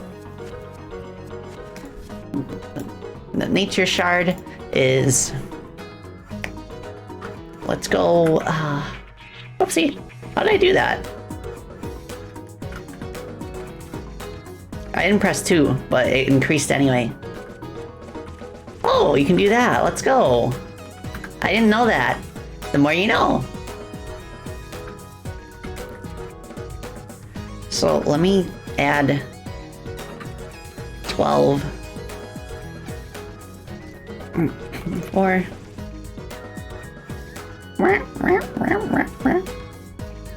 Cool, cool. Civ will do -8. No, wait. +8. -8 here.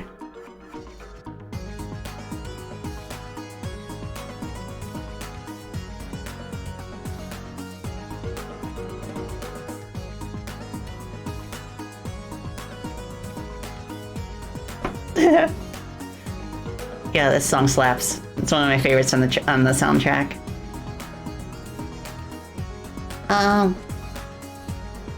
Let's do minus, I don't know, -6, and then -11. Yeah. Let's do 12, so it's an even number. Are there any changes I added in this game? Oh, right. Were you here when I went over everything? At the beginning? I can't remember. Ah, sorry.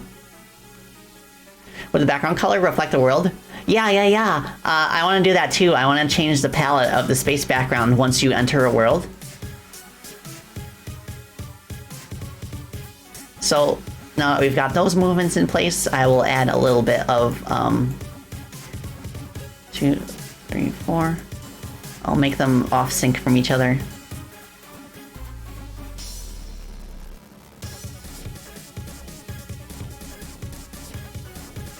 Dun, dun, dun, dun, dun, dun, dun.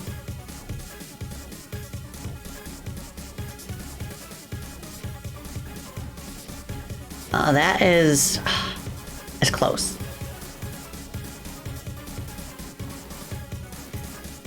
Wait, what happened? Why isn't chaos moving?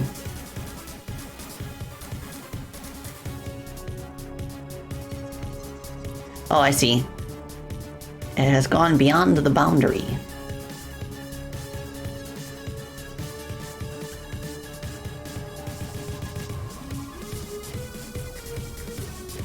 .6. Let me move this over this way.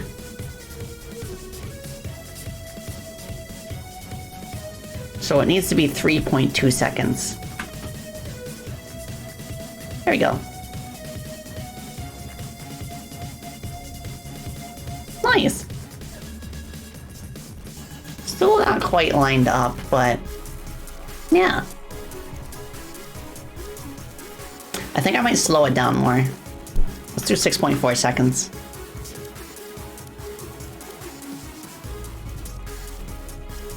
And I would want it to be where, okay. 1, 2, 3, 4. Let's do a snap step of 0.8 seconds.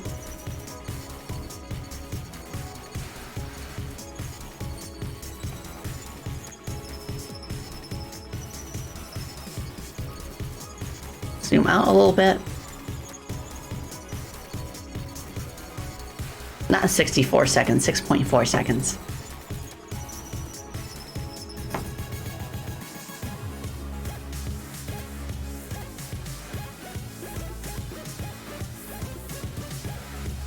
Yeah, like that.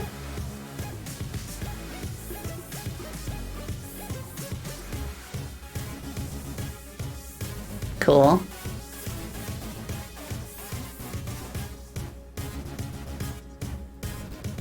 I think that feels nice. And then of course we would be able to like rotate it so that the one that we're currently selecting is always in the center of the screen.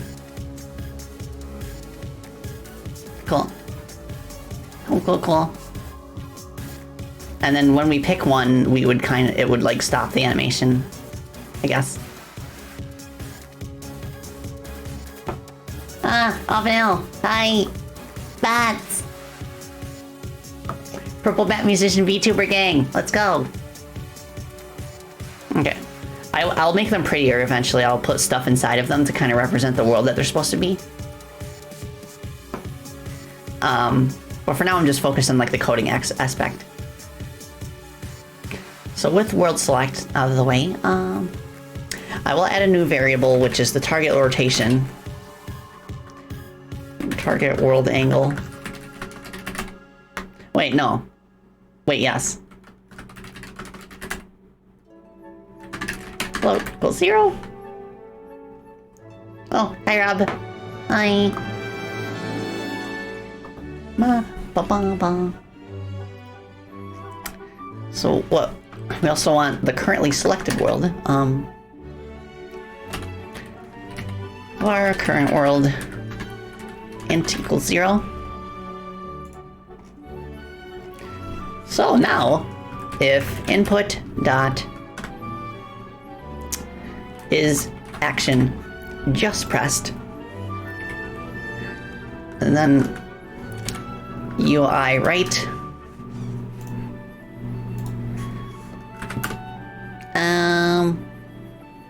so right would have you go clockwise, okay. Current world plus equals 1. This plus equals is shorthand for just like increasing by a certain amount. It's basically the same thing as doing current world equals current world plus 1. It's just a shorter way to do it. Okay, so that's good.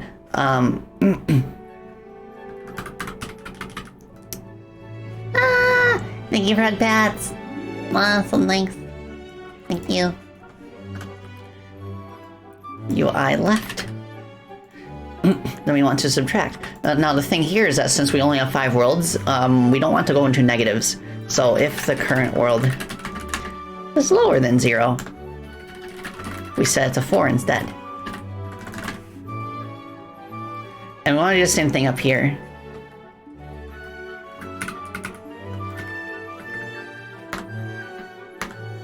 Greater than 4. Set to 0. Honestly, I don't think we need a target world angle. I think I can just lerp it. So, world center node dot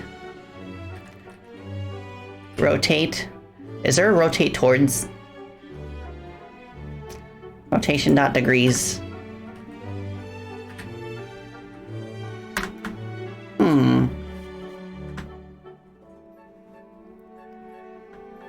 Center node dot rotation. Ponder. Okay, rotation dot degrees equals rotation dot degrees dot. Wait, move toward? Like, can I just use like a move toward? There we go, like that. Shanata.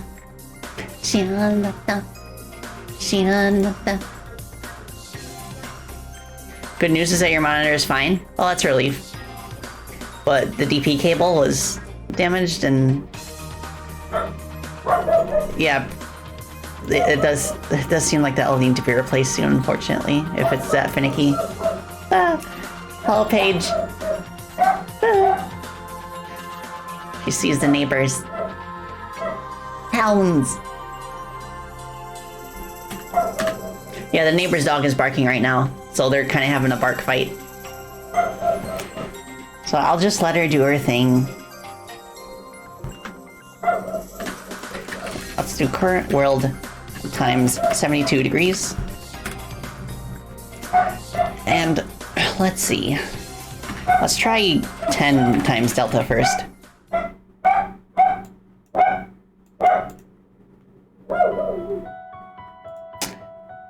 Also, I want to add a function for playing a sound effect. Bitch! I can probably swipe that from the menu script. There we go.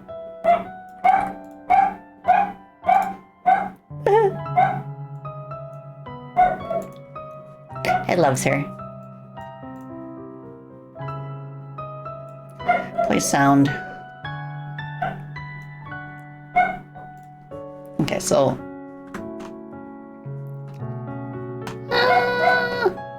okay. Export var SFX. Move. Audio stream.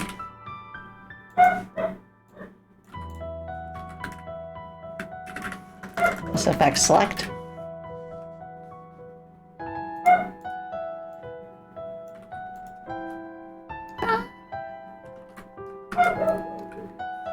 Let's add effects for zooming in and zooming out too. I'll look for a good sound for those at some point.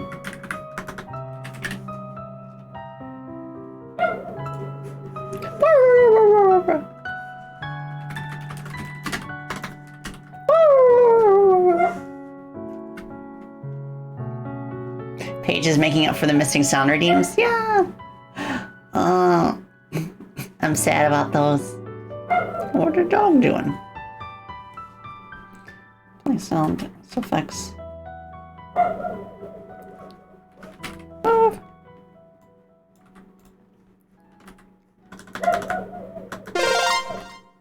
Rob Rauner gifted a tier Paige. 1 sub to Elfie Faye.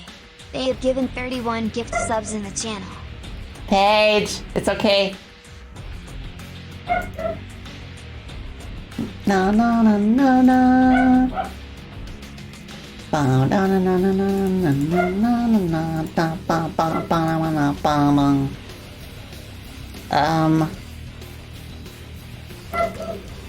Menu scroll. Menu confirm.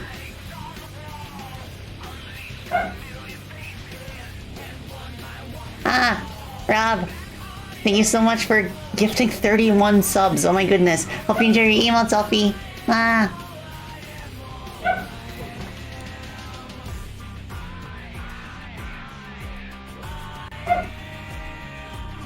What? Why is it not working anymore?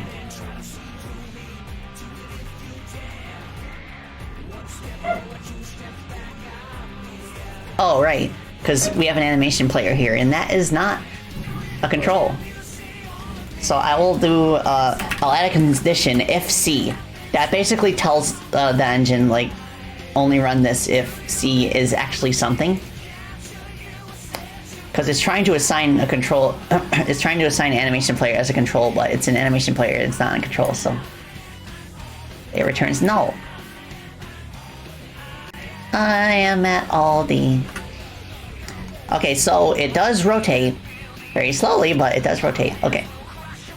I'm gonna multiply that by 10. Also, I need to have a list of world names. So I'll do constant our world names. Ah! Okay. World names. What? What is that? Do I need to do this? Okay.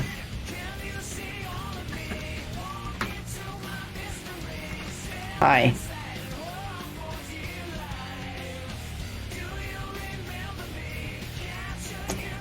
I forget how to do this for string arrays. Aldi. I am at Aldi. Okay, I know this, hold on. Array, string? Watching this makes you want to get back into game making? I'm glad to hear that, Erica.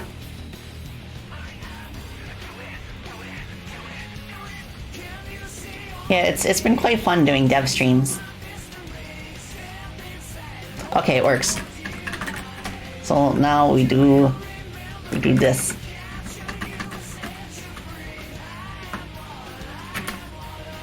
Even if it's just like a small little project, I think it would be really cool to see more VTubers like us making like like doing like usual VTuber things alongside like game dev streams.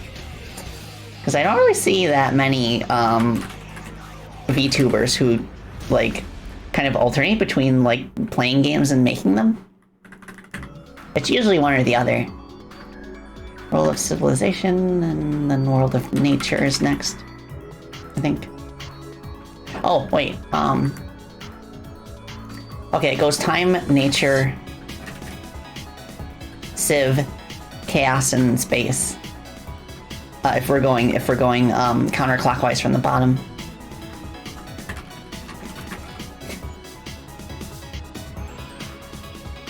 Yeah, the square brackets did it. Ups. Like Amelia Watson. Yeah, I want to try and find a place for Amelia Watson in this game because she is also a time traveler from Hololive. Okay, so now we can reference this and then change the name that appears at the bottom based on yeah. So now let's see, menu, world, select.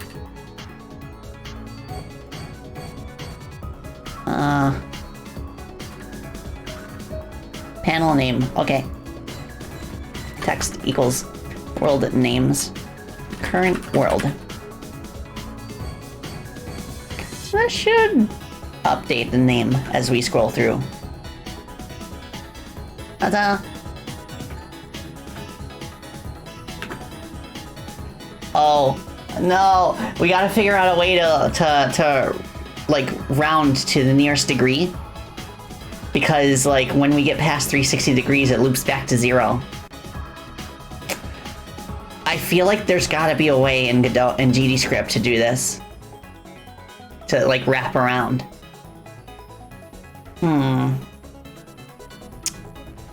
Yeah, let me check the docs.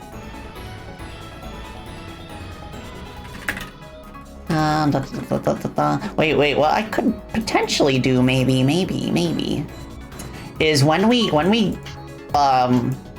press right and we go past the 4th world and go back to 0, we could set the current angle to be subtracted by 360 degrees. So world center node rotation degrees.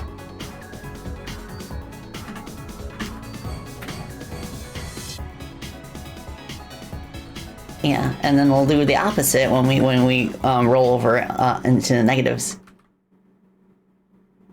Run modulo on the rotation before lerping. Okay, I'll do that if this doesn't work.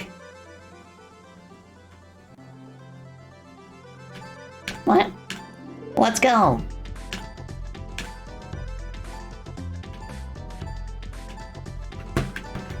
Oh, also I just noticed the name is only updating when I'm pressing right.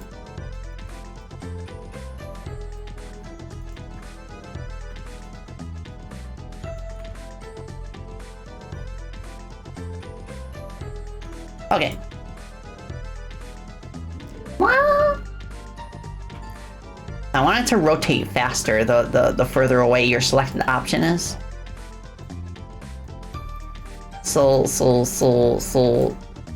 I will do that.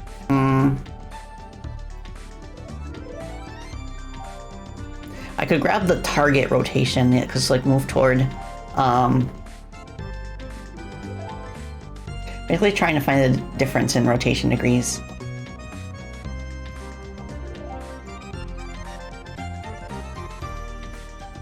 Okay, yeah.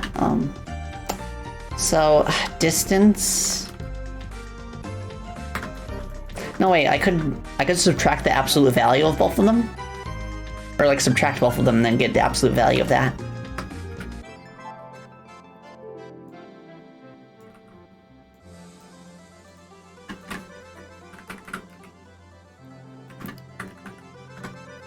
Okay, let's see what this does. Yeah! Oh, that feels nice. Feels a lot nicer.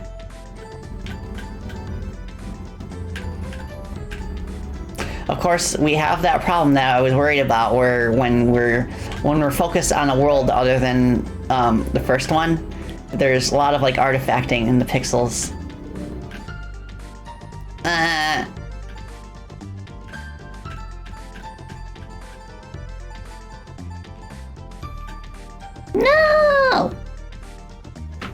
That's just the nature of pixel art, I suppose. Something else I could do is I could change the position rather than the rotation.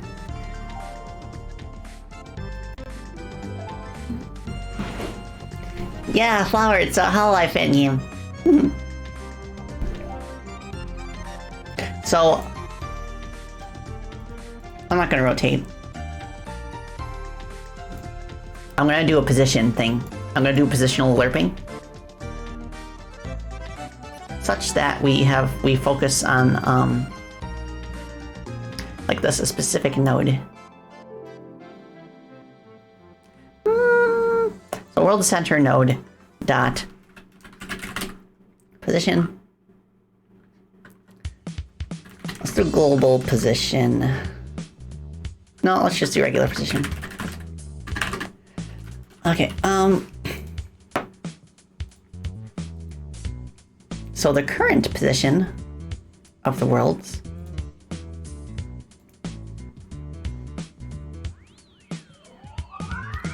okay. I better grab the start position of the world node. Var world center node start.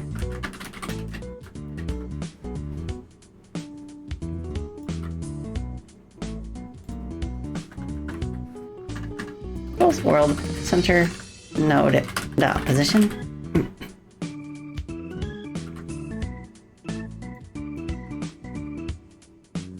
Equals world center node start. Yeah, I'll do trigonometry here. What we could also do is I could just like bring this to the center, because it's going to be offset from it. There we go. Yeah, like that.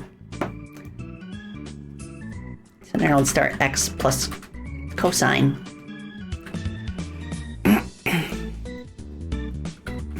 Current world. Oh, right, degrees. To radians. Current world times 72. How far would we want to be? Let's do 100 pixels first.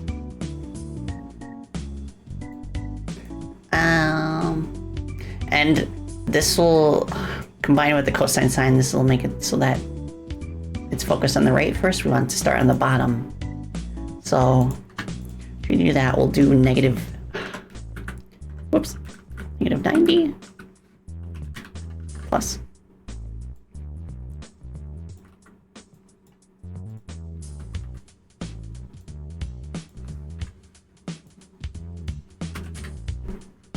Okay, let's see what that does.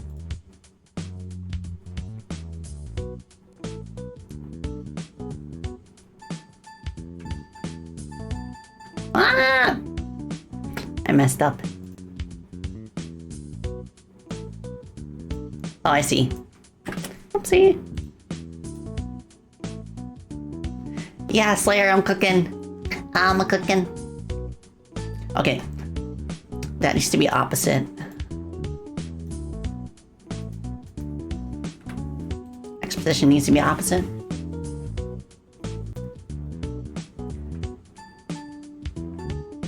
Let's go. Okay.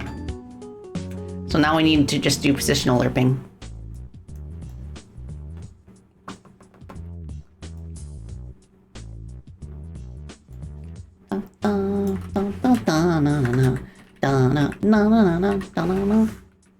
Ah, thank you for head pats, Rob. So nice.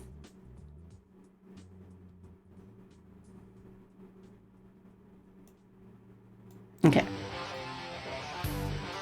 We'll do this, and then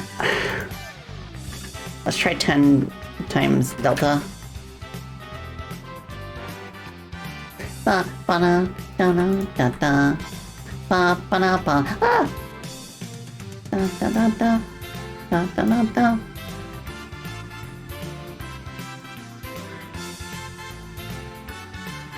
Okay.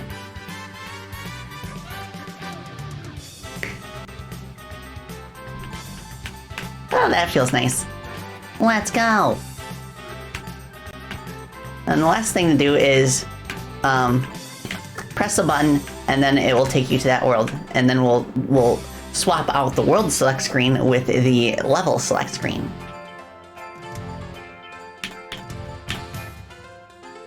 Plant. Moist. Let's go. Now the transition, I would want it to zoom into the shard and kind of like show what the world is.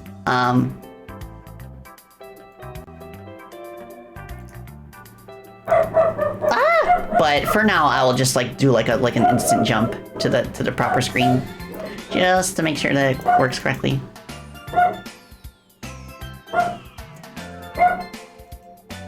Ah, okay.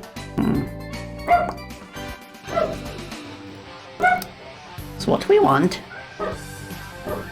is if input action is pressed, we want like confirm.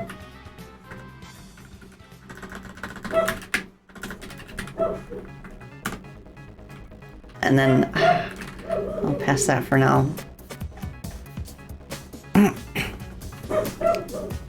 Funk stage select.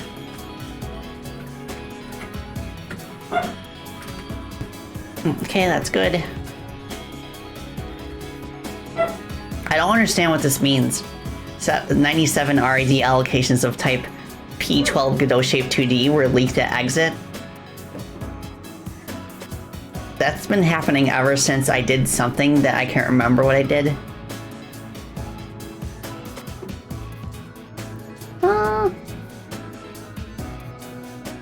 Okay, so pick a world, and then what we do is we will take menu world select, make it invisible, and then menu stage select.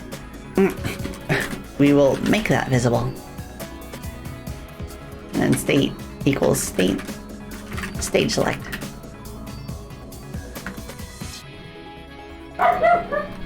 Yeah, the neighbor's dog is still barking.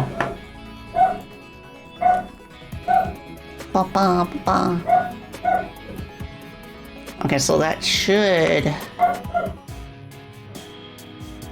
Alright, I want to play sound SFX zoom in for this. It won't play anything right just yet until I get a sound effect for it, but I'll just put it there just so I don't forget. Borky dog, yeah. Well, so let's say we select this one. Nothing happens. I don't know why. Confirm. Why isn't it? Oh, something is happening in the errors. Confirm does not exist. Oh, right, UI confirm.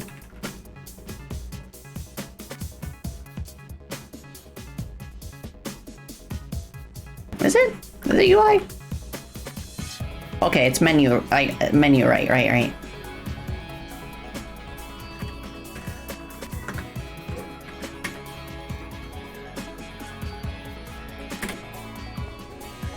Oopsie. Okay. Nice. Okay, so yeah, it would zoom in and then it would show this screen. And then you'd be able to have like normal menu controls where you like move up and down. I could probably swipe the normal menu script that I use for this sort of situation.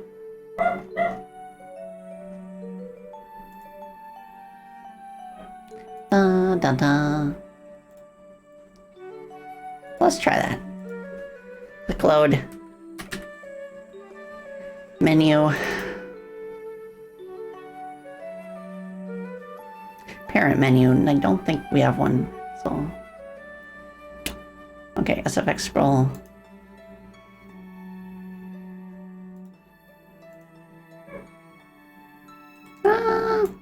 Okay. Yeah, add its own audio stream.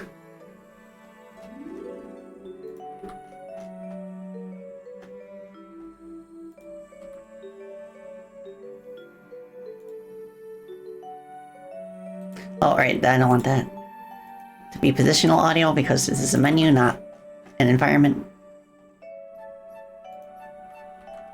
Almost forgot that this is a fan game. Yeah, it's easy to forget with how much like original stuff that we're doing with it. But we try to emphasize that because we are quite grateful for the talents that have inspired this game. Okay, that's good.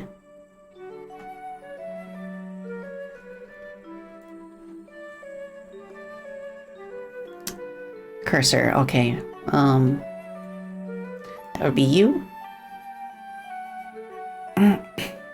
Option tree is right here. How many options we got? 6. Okay. I guess we could call it in the parent instead. Okay, so that should work. Scroll. Confirm.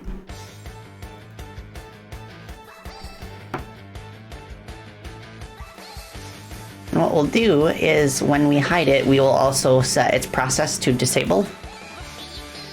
And then when we show it,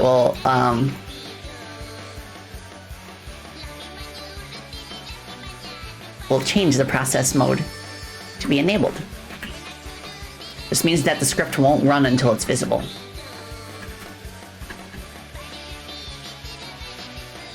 Da-da-da-da-da.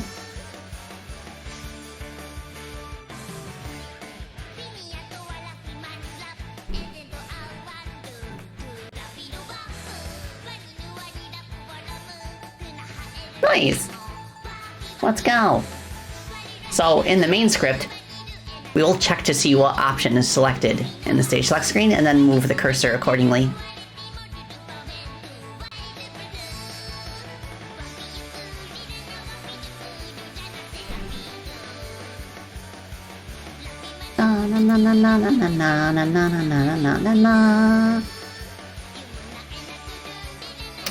Okay, stage select. Okay.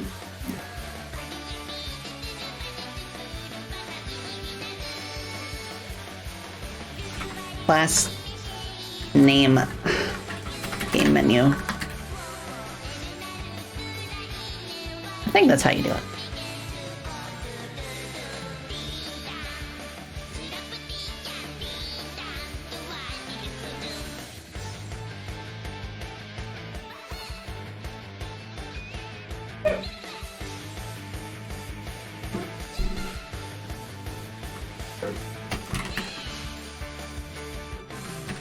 Okay.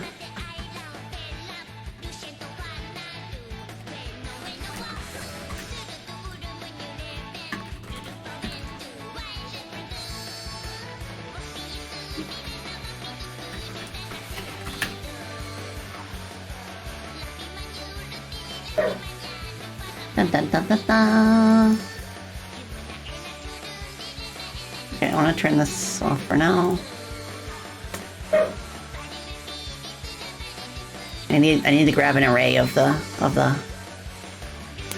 stage markers.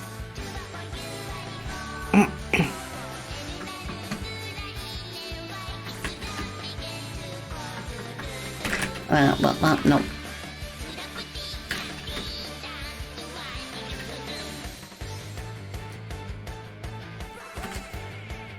Stage icons make it an array of nodes.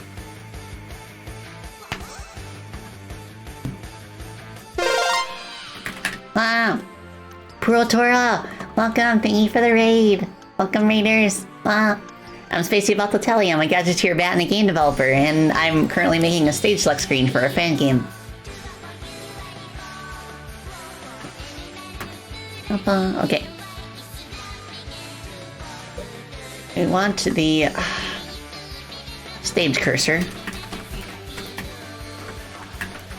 That is also a node.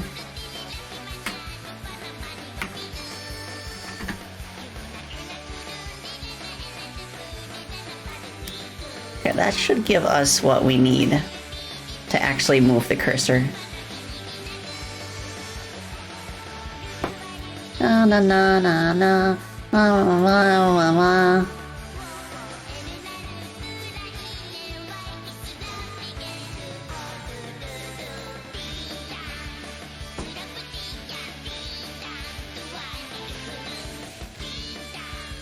Da da da da da da. Why the papa do? Ah! Paige, it's okay, honey. Map cursor, that's good. Okay, I think we got this. Well, save that. Another platformer in the works? It is a platformer. In typical Spacey Bottletelly fashion, of course. Okay. So while we're in the stage select menu, stage cursor. Okay, what's its pivot point? It's in the center. I don't want it to be in the center. I want it to be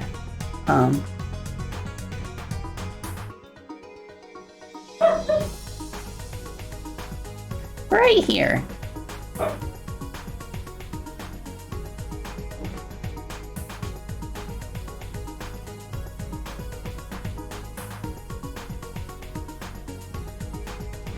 E. Yeah, our sound alerts aren't working, so I'm improvising with the sounds.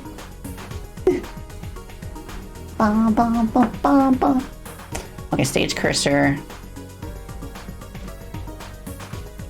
Dot global position equals.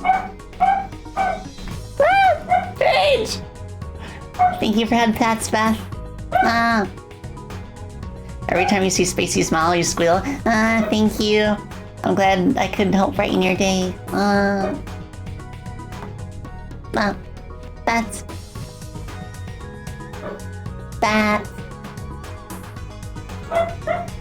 Okay, so...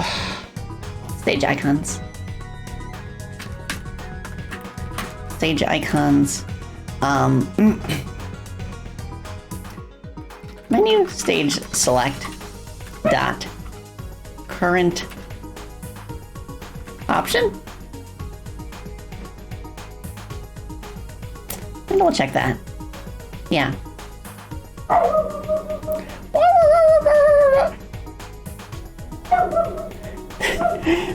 Paige, honey, it's okay. Might be time to bring the beeper out. I got a remote and like a beeper that I put on the table next to the window where she always barks. So that way I don't have to raise my voice too loud if she's getting out of control. Yeah. Because I do worry if she gets too wound up because she had a seizure one time because she was so excited. It was during the 4th of July cookout. And there were so many people and dogs over at the neighbor's place that she just like went absolutely nuts all day, and I guess that got to her. I guess that got to her somehow. Paige. But I had never seen a dog seizure before, so I was quite scared. But she's been okay ever since.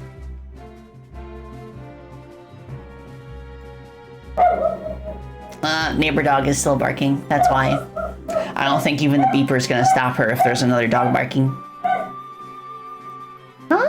Okay. I think this is what we need.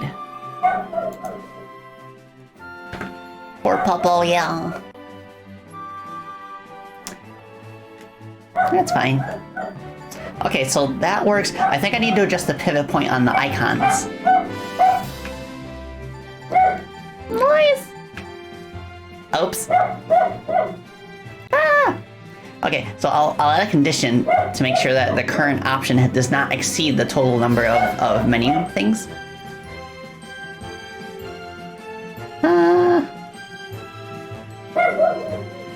Da-na-na-na. Okay, stage select, current option.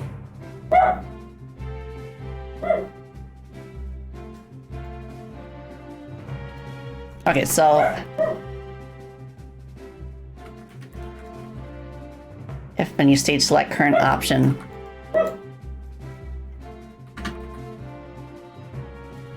is lower than stage icons dot size.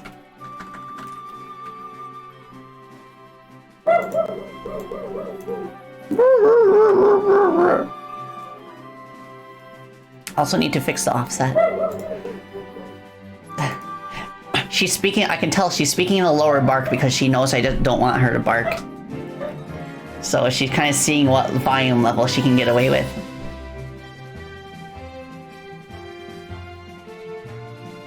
Oh, I see. See, that should be fine. Why is it not?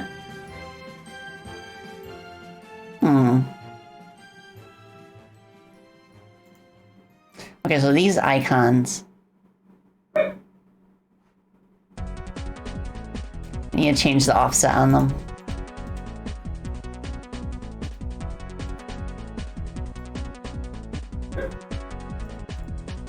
So like 24, 24. Yeah, that should be good.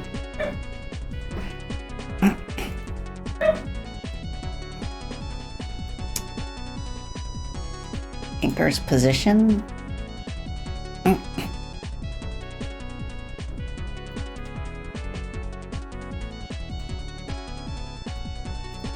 Cool.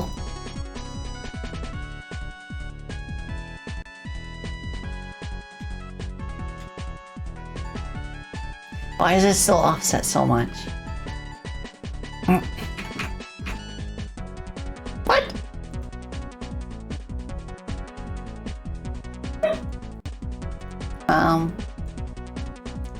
Current option lower than.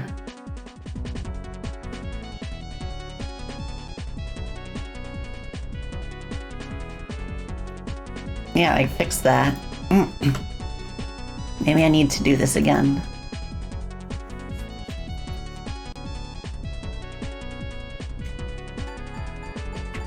There we go. Wow. Cool. So then I guess I need to do it so that when return is pressed, it will call a function to take us back to the other menu. I will create that function first. Because we do have the script, the menu script set to call functions in the parent instead of itself. So, function,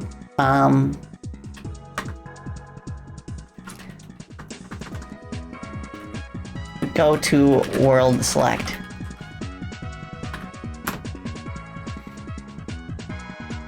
And we basically take all of these and we're going in reverse with them. So we zoom out. State equals state world select. Process mode will be disabled.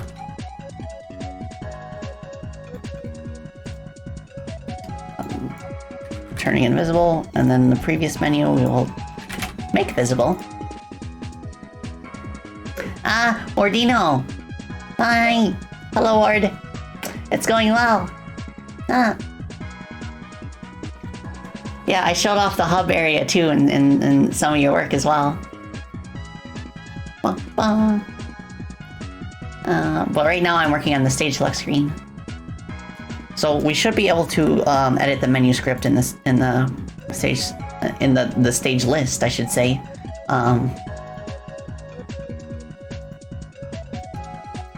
We set it to be a string.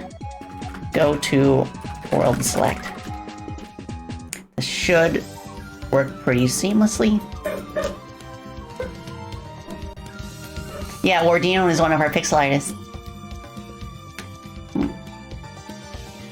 Let's go! It works! Ta-da! But now when I press to go back in, it's not doing anything. I wonder why.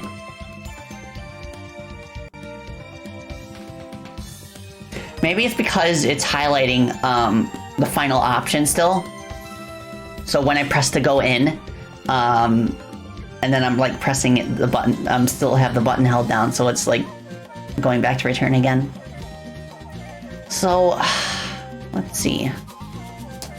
What I could do then is I could in the function that we just made, I could take menu stage select and like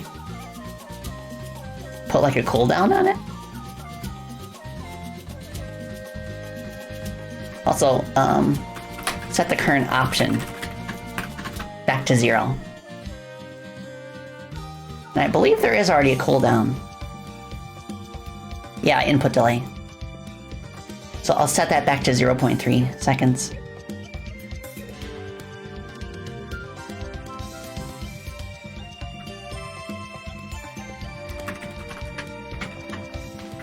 So 0.3 seconds.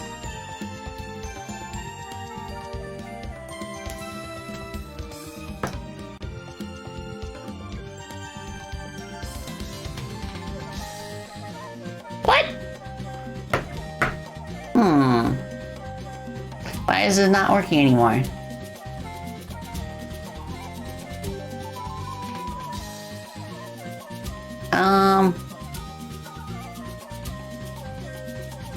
I didn't change anything.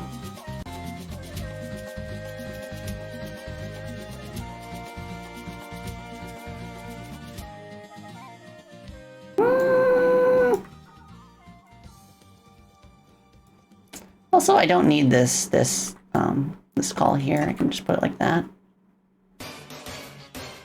What's the hardest thing about developing a game? I would have to say, just putting everything together into like a cohesive whole. And a lot of like the structural stuff underneath the curtains is stuff that you really want to focus on first, and it can be quite like mind-numbing if it's something that you're not like used to or familiar with. Just making sure that all the systems are in place early on. That way you don't have to like go back and do them later when you've already built like a ton of content. So, even though I'm most experienced with the programming side of things, I'd say that's probably the most difficult part. But if you got a good team that can help you with that sort of thing, then I highly recommend doing that. Like, I myself am a sort of jack of all trades in that regard. But there are some things in terms of game design that I'm like less familiar or experienced with. And like being in a team has like helped with that immensely. But thank you for the question, Blue Ninja Cookie. What? Okay. So what went on here? I'm gonna have to try again just to see what the error message was.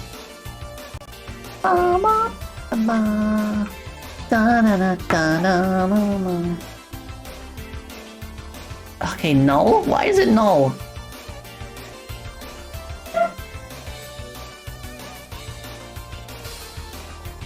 Phone selection, wait. Do I have the correct number of menu options for it? Oh, I see. I think. There should be 6 options. Why? Oh, wait. I think it's because we call the function in the main thing, which sets it to 0. Yeah, I know what's going on. So I'm only going to set input delay, and then I'll set the option back to 0 when we enter it. Yeah, let's go. Ta-da.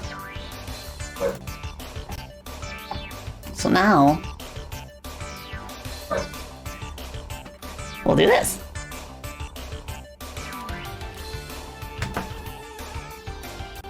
Yeah, inexplicable null references are definitely up there with me as well, Leo. In terms of my least favorite things to encounter. Yes! I don't know why the sword is offset. I set the pivot point to be in the middle.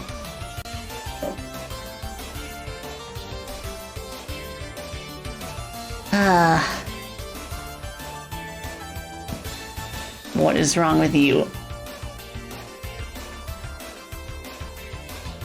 Well, I need to change the pivot point of the hub thing, but that's not the problem apparently. Can we do position?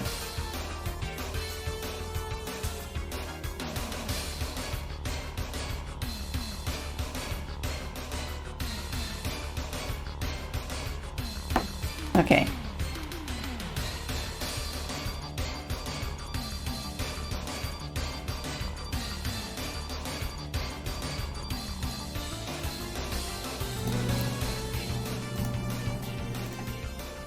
I'm just gonna put these back real quick. 1, 2. Okay, like that. 64, 128. Okay. Okay.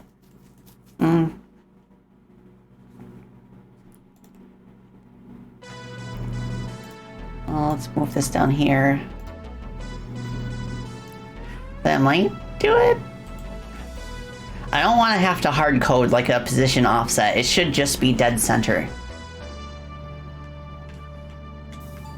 No!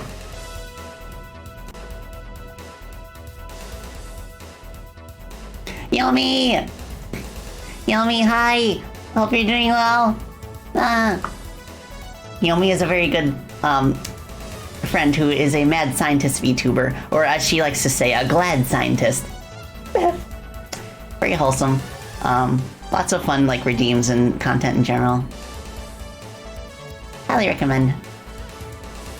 Yeah, I'm making a stage select screen right now.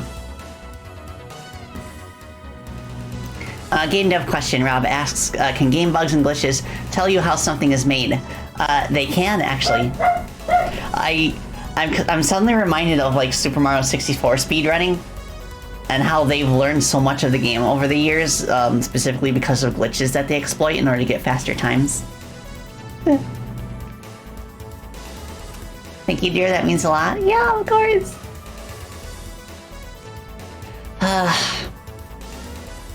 So what is the dealio here? Because I set the global position to the global position of the icons. So that's all set.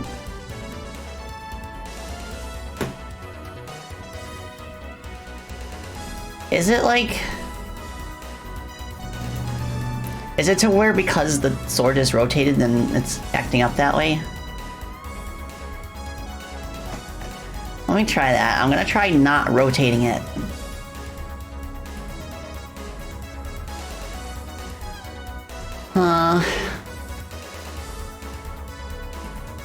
Maybe global position ignores the pivot.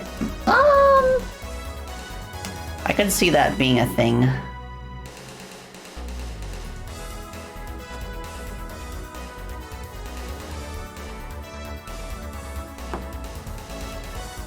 So let's see what happens here.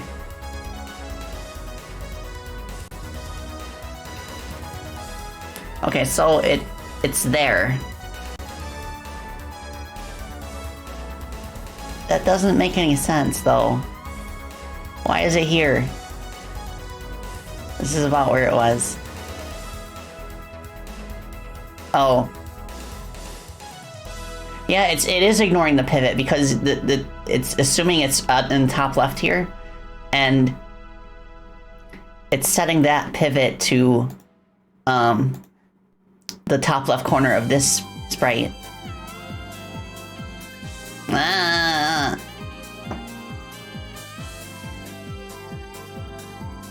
Bat is angry. Wait. I got an idea.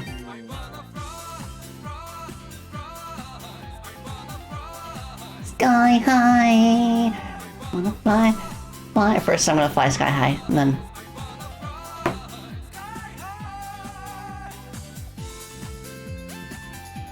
Okay. So we'll do that.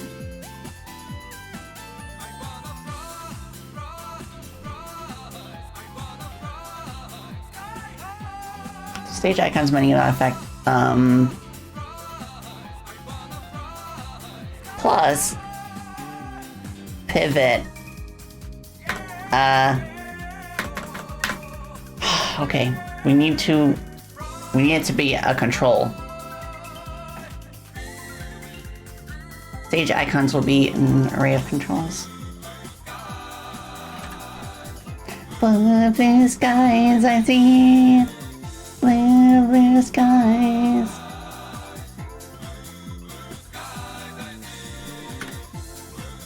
Okay, pivot. Offset. Times. Pivot, offset. Can we just have that? Would that work? It's not complaining yet.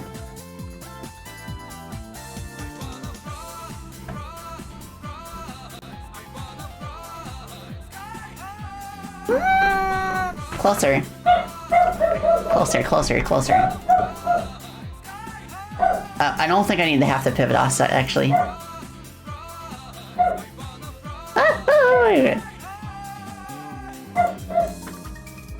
Okay, pivot offset. Minus the pivot offset of the sword.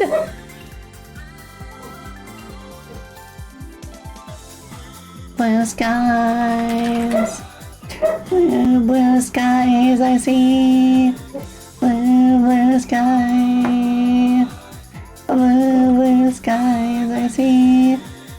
Blue, blue skies. Oh, okay. Wow.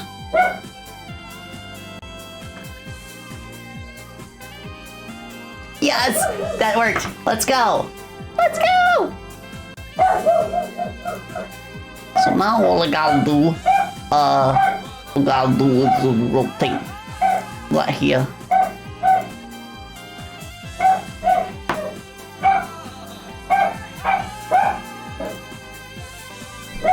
Paige, please. Paige? Paige! No! You stop.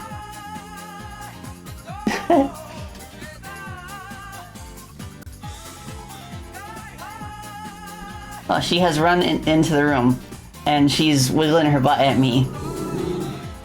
No, you don't bark. You're more barking. You barking. When she does this, when she runs into the room like this, because she's frustrated because I keep telling her stop barking, but then I'll purposely be like really aggressive with her so she growls at me. No, don't bark at me in the room. No, you don't bark at me. You don't bark at me. You don't bark at me. Yeah, her paws are on my computer chair now, and she is furiously wiggling her butt at me. And her tail's whapping all over the place because it's very long and fluffy. Yeah, you work with her. You go with her. You go with her.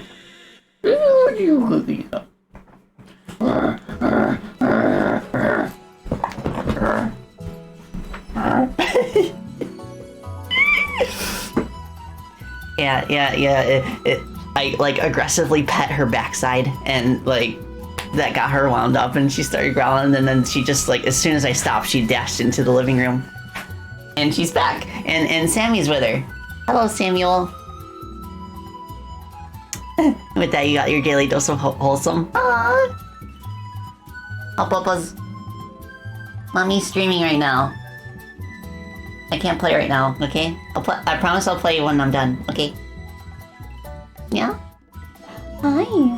Hi, Papa. Fine, I'll pet you one more time, but it'll be a gentle one. So you can calm down. Yeah. Yeah, she's sneezing at me. Ew, she's sneezing on my arm. Ah! Hi. It's okay. They might actually need to go to the bathroom, so I will be back in a couple minutes. Mommy has to take care of her her dogs. Bat dogs. Bats. Spacey Bottotelli will return after the break.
I'm back. And I'm back. Yeah, I had to bribe them with treats in order to get them back inside. Because they were distracted by lawnmowers. Thanks everybody. Okay, so... it looks like this works now. Let's go! Now I do want a bobbing motion on the sword, so I'm gonna do that. And we can do that quite simply with another animation player. Da da da. Ba da da da da da. Ba da ba da da da. Yeah, Puffle 7 bribed. Da da ba ba ba ba ba ba. Yeah, Pupper Care is the ultimate move. Pupper Care, Puppy Care is the ultimate power. Okay, want to take a map cursor position? Oh, shoot.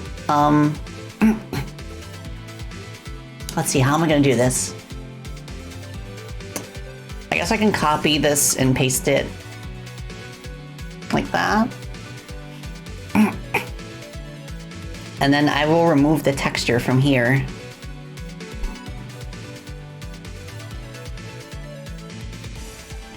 And why isn't, no? No?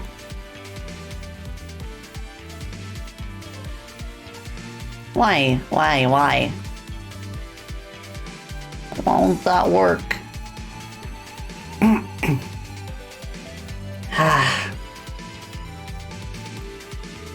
Let's see, what could I do? No, that won't work. That won't work. Let me try this.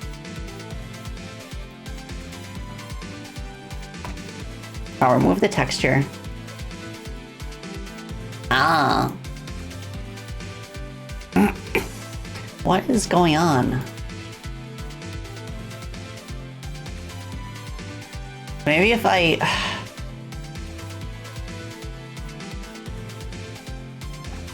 maybe if I make a control parent.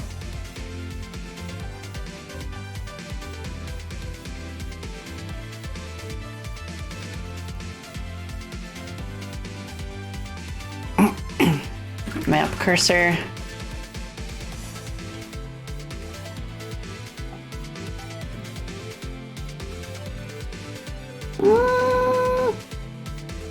Okay.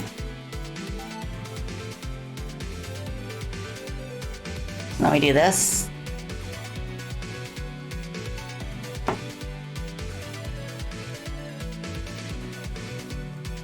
What the heck? Why is that?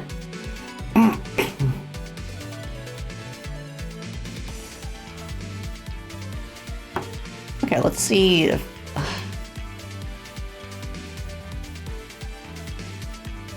so... this is so weird. Why is it diagonal? How many takes that beam?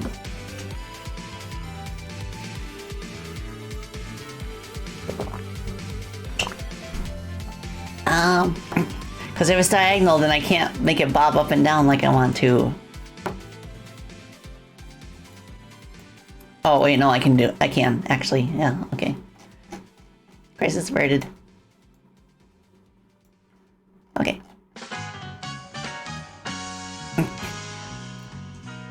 So now we do this, and then we can adjust the position. Make it cubic, loop, set to default animation.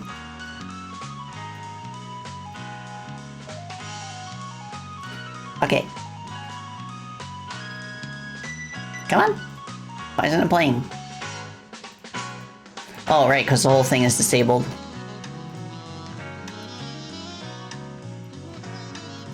Mode. No, why is it? I see. I see why.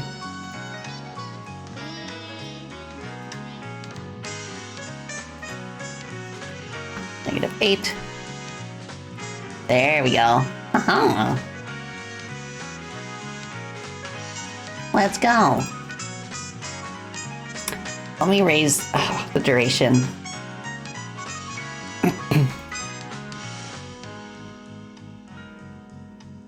Yeah.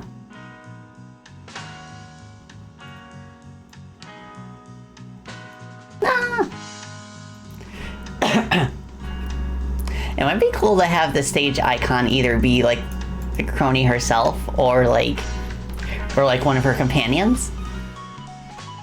That way I could have like the cursor move like more fluidly and kind of have like a sparkly fairy trail behind it. But this is fine for now.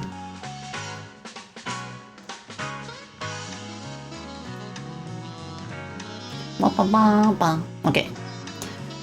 So that is in order now, which means we can disable this again.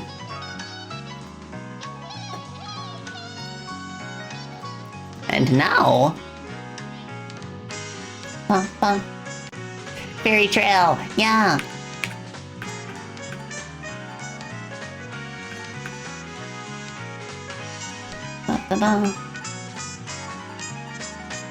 Okay, then we enter this screen after a, just pretend there was a fancy transition effect there. We can return to the previous screen if we want to. So, when selecting, now what we want to do is when we select any option besides return, then it will take us to like the stage confirmation menu, which also lists the checkpoints that we can return to and everything. So, pretty much when picking any of those, I guess we could make the function in the parent menu, the stage select menu. So this is go to world select. Function go to stage confirm.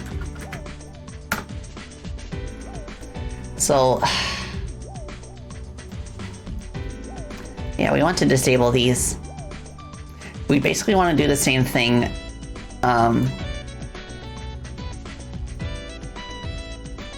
This,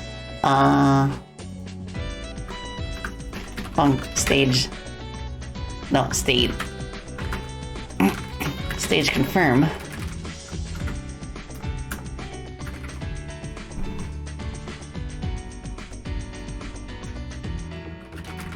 Stage confirm. Wow, that transition effect was so cool. Why, thank you. The fairies have been alerted. Ah! Yes, we have multiple fairies in chat, if I'm not mistaken.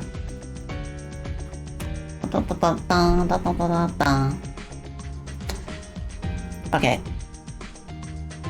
Go to world select. Go to stage confirm. Okay, go to stage select as well.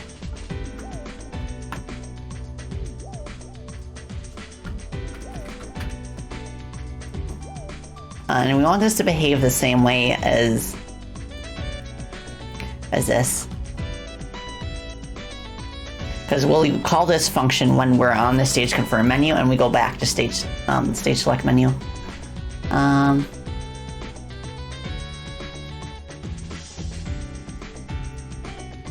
Right, menu stage effect.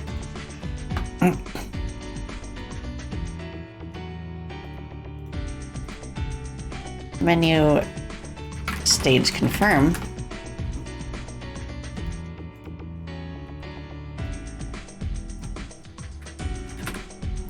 Okay.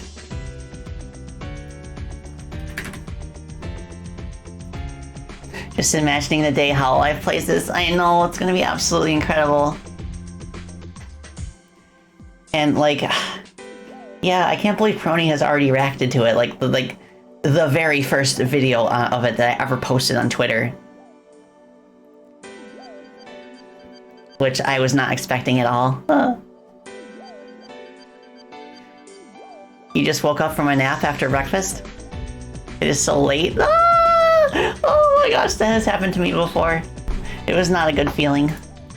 So I try not to do that anymore unless I absolutely need the rest. Yeah, Crony already knows about this. Like, obviously we have made like a ton of progress since that initial video, but it's nice to know that, like, she's pretty much guaranteed to play it once it's out. And I believe interest in the hololive community will only grow as we share, like, more videos and updates and stuff. Opa. Like, I've said this in previous streams, but I'm not concerned about, like, the clout or the popularity or anything. The main reason I started this project is because I really like Hololive Council. They got me through some rough times in the past with their content, so and I just really want to play as Crony in a 2D platform game, like an action-y one that's like super fast and everything. Well, not super fast, but like kind of speedy. And I know that, like, the kind of game, like my dream Hololive fan game, is not something that's going to happen unless somebody like me makes it happen, you know? Yeah, exactly, Yomi. We're doing this out of genuine passion.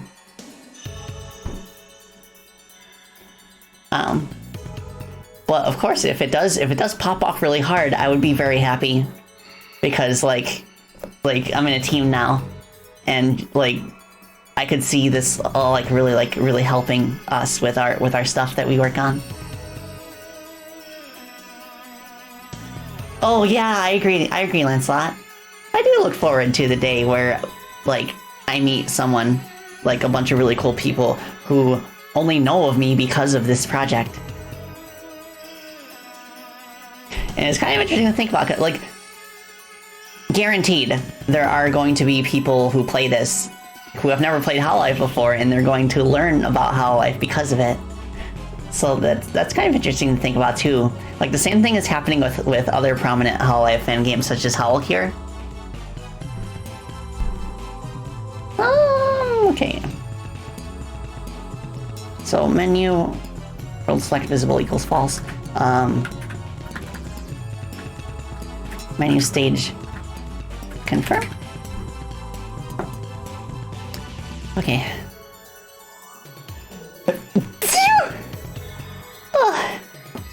Oh shoot, I sneezed in my tea. Oh well. More news of the people who discover Freedom Planet through Chrono Gear. Oh, that's gonna be something.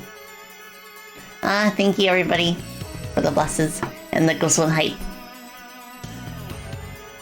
Okay, so literally every option in menu stage select is going to call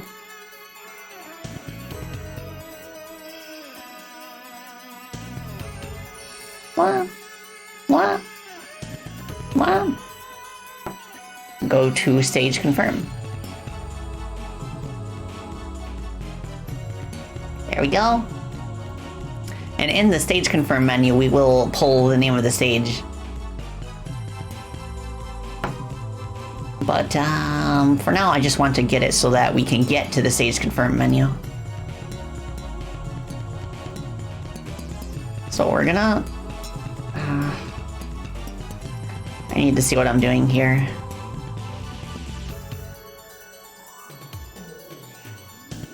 Okay, that's good. Now we want to add the menu script. Okay, scroll. Confirm. Raises the question, if it does get an official release, will it be released through Galaxy Trail? No. I do not believe we are allowed to publish Hololive fan games under like a company name. So it's gonna be under like a private, like a separate like team name, I guess. Because like they have like Cover Corp has a derivative works guidelines that outlines what is acceptable for fan content. And they basically say like, don't sell it for profit, don't don't make it for business purposes, which I assume means that we cannot publish it under our studio. And it's not a big deal because, let me take a sippy. Oh my goodness. Yeah, it's not a big deal because there are no other, there's nobody in Galaxy Trail working on this game other than me. Yep, no funny business. Yeah, Team Chrono Gear, I guess, or like Spacey Bat Games.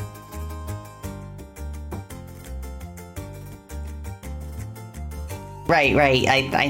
I'm concerned about that as well, Eps. So yeah, I don't care. Really don't care. It will be extremely easy to like see the rest of my work, even if we go with a different name. Well, okay. But yeah, I am very adamant about adhering to the derivative works guidelines.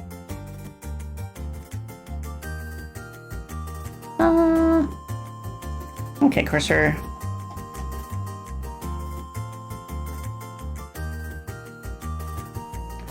Let's see, sub width. Probably fine. Okay, there's the option tree. There are 5 options.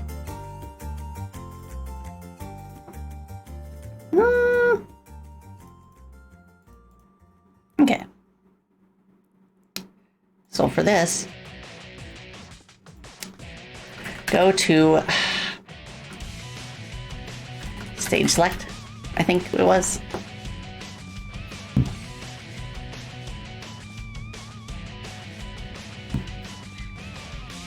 Yeah.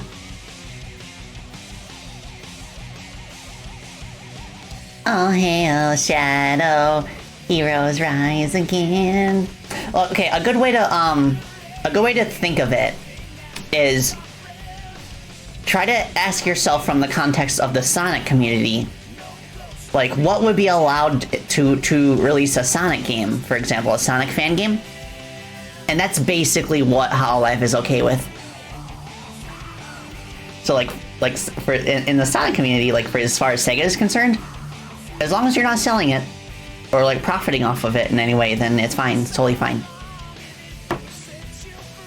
And like I don't know if anyone has heard about like the whole like Sonic Omens fiasco, about how they like tried to set up like a Patreon page for the game. But that was like really, they were really on thin ice with their project.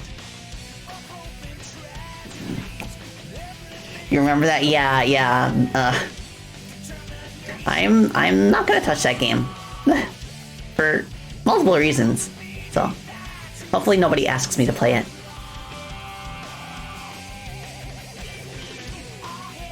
Yeah, you know what I'm talking about, S-Lex. Again, they're rating everything that's not your friend. You're gonna ask this once in the stream? Oh, the Alex, Shadow the Hedgehog the game versus Shadow Story in Sonic 06, which is better? I mean, Shadow the Hedgehog the game is a whole game, whereas Shadow Story in 06 is just like a third of a game. And a game that's not like particularly that well put together. So I'd say Shadow the Hedgehog the game. Sonic almonds. Imagine if Sonic sponsored like a brand of like almond candy bar. Yeah, like all I'll say about Sonic almonds is that like the only good parts about it are the things that were already built into the Sonic Infinity engine, which it's based on.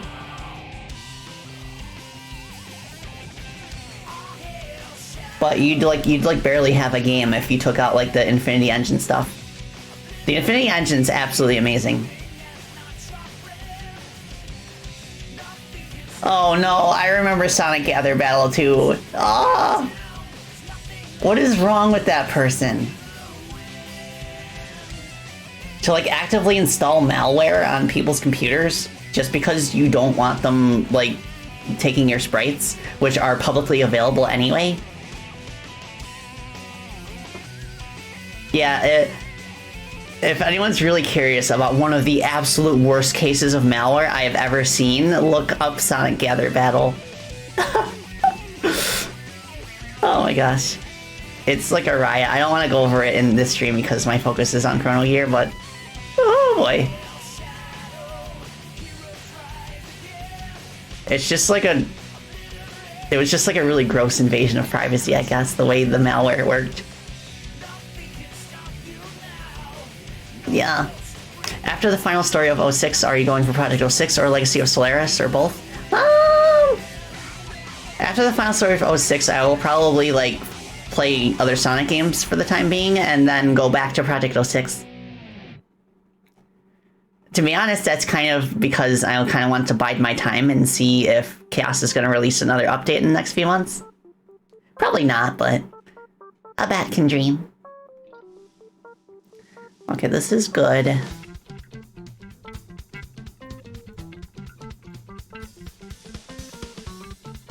And then we just hide this for now.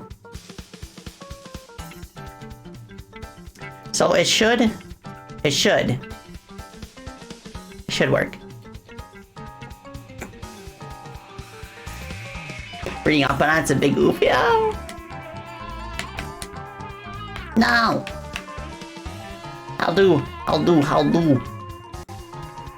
Okay, I forgot to enable the process for it.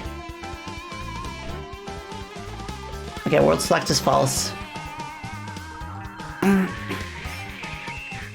Stage select. Okay, here we go. Stage confirm.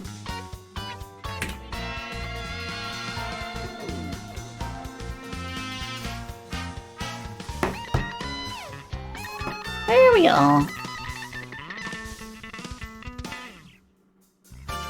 So now, I want to disable stage confirm menu when we go back.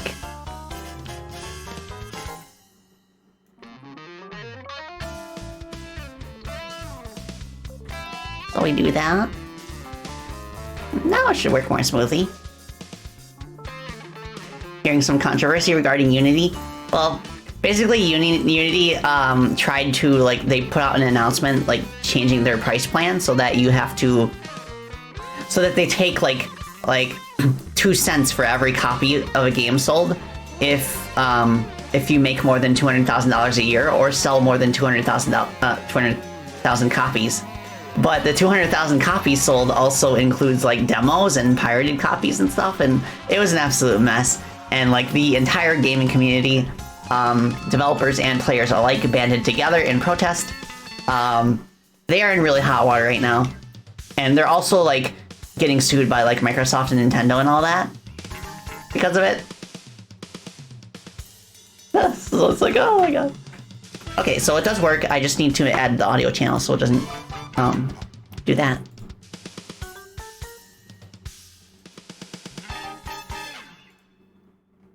But yeah, it's the whole Unity thing is a big enough deal that it's been brought up in pretty much every single one of my streams for the past week or so.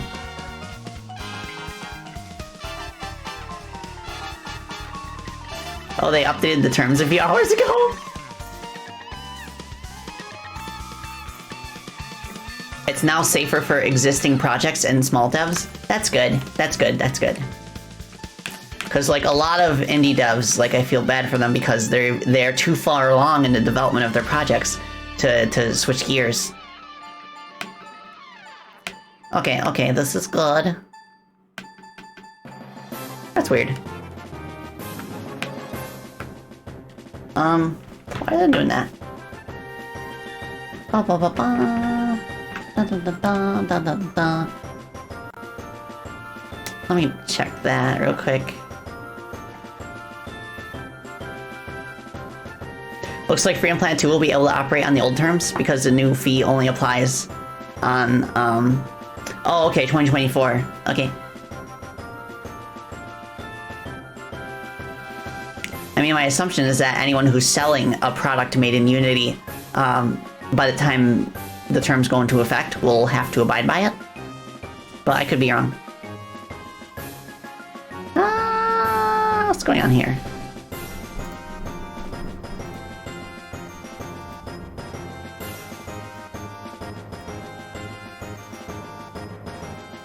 Okay, I want to rename these to reflect what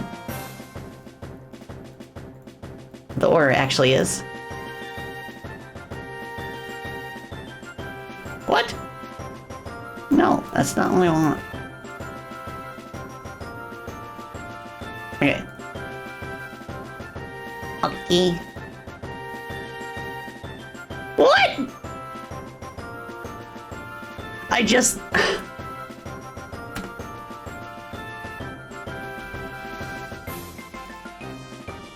Oh, I see what's going on. I'm trying to rename it to a node name that already is in the tree.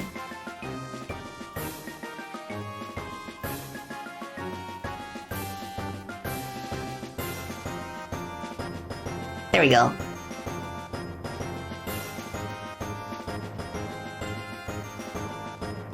Yeah, for charity games are not safe. That sucks.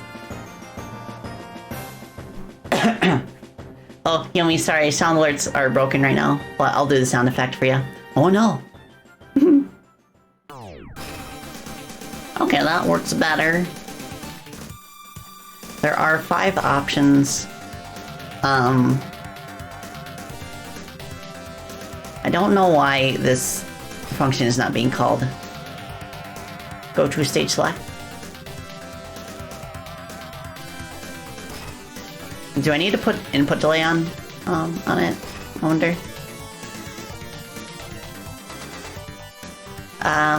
Yeah, let's try that.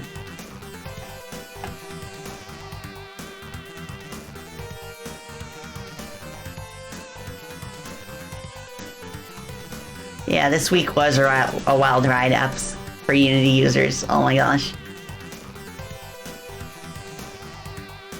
Okay, so play confirm sound, I guess.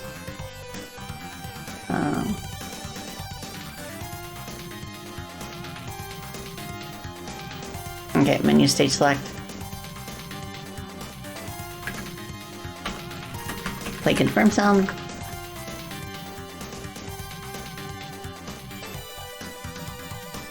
SFX. Confirm. Oh. Confirm.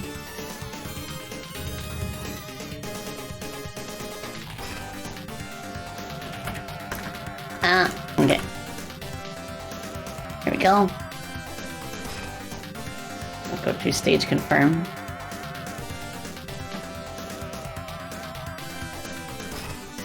Okay, cool.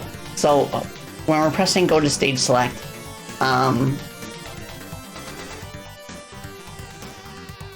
we set the current option to 0. We wanna also set the input delay, I guess, but the input delay should already be high enough.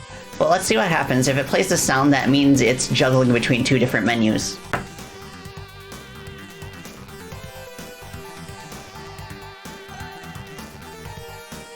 Okay, no sound is playing, so that means the function isn't even being called to begin with.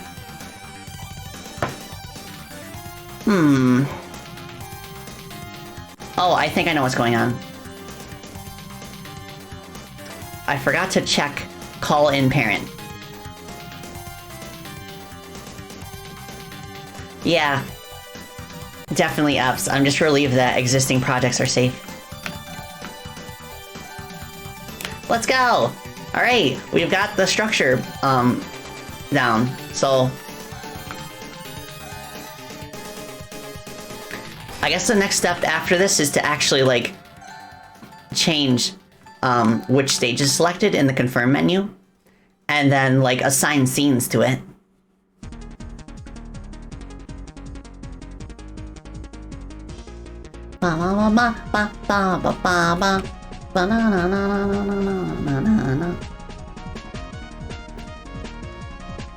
Yeah, ugh.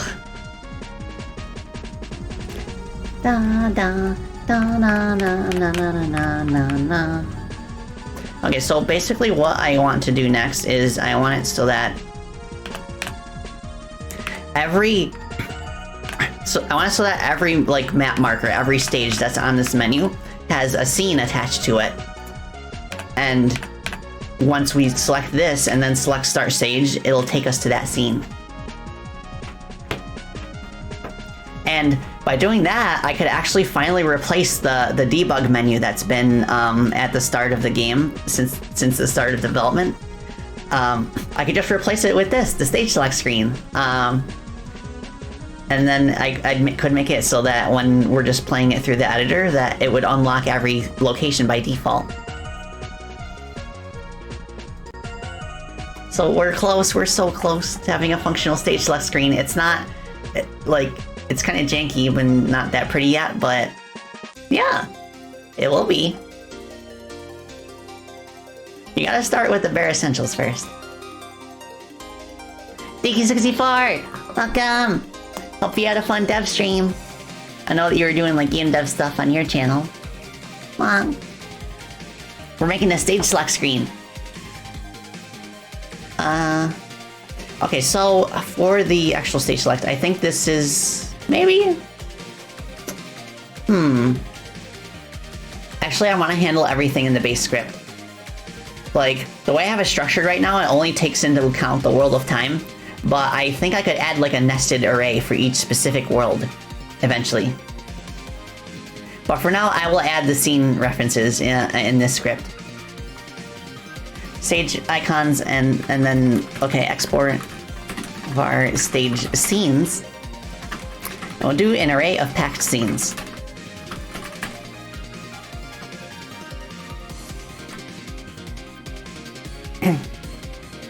You yeeted your gameplay logic from Unity to Godot and have been fixing thousands of errors over the last few days.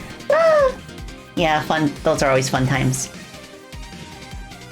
Yeah, I feel so bad because I know you were putting a lot of work into Excel Coda for Lunisys, and I'm really looking forward to it whenever it gets done. But like, what if you decide that you want to like postpone that until you can port it over to Godot? Then I respect that, even though I'm really excited for it. But yeah.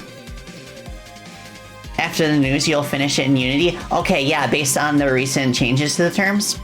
Okay. Alright, that sounds good. But I'm very much looking forward to Excel Coda. I definitely want to play through the game again once it comes out. Since you need it professionally as well. Yeah, there's still a lot of places that kind of like assume that you can work in Unity in order to like land a job or something. For the next project, you'll probably go Unreal. I've heard Unreal is pretty good for 3D projects specifically. I can't quite wrap my head around the blueprint system, but I also said the same thing about Godot's node system before I tried it. So yeah, maybe it will be in my future. Okay, stage scenes. So for the hub, we have the Sanctum.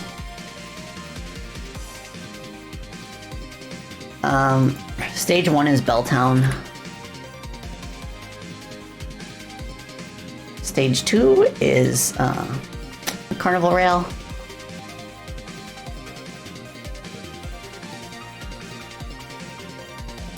Stage 3 is Sands of Time. And stage 4 is Jewel Cyclone. Cool. All my stages over here. So now what we can do is in... Okay, let me fix this real quick.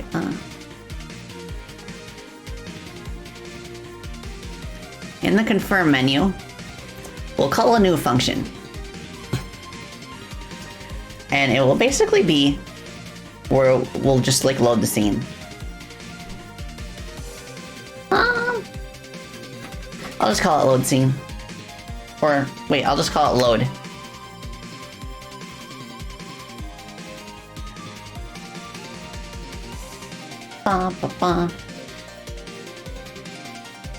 Well, I guess for this one, because this one is where you like actually start the stage. No, I'll call it start stage just to avoid confusion. And then this will be...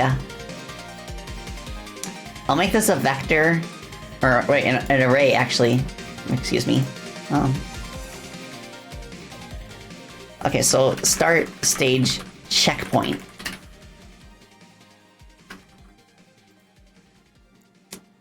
And then set it to an integer of 0.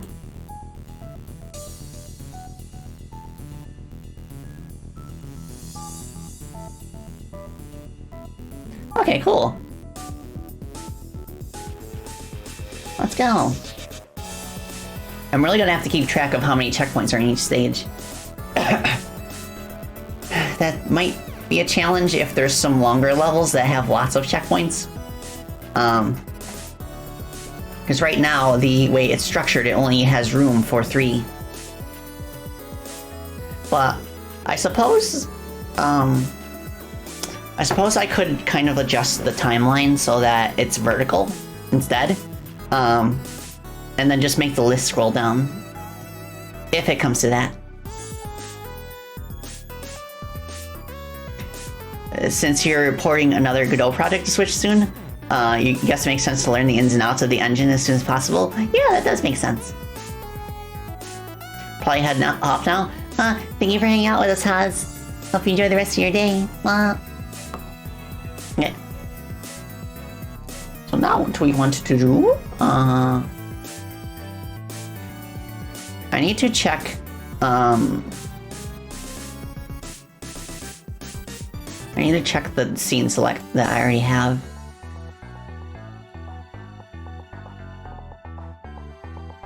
Just to make sure. Okay, it is using the normal menu script. So what I'll do...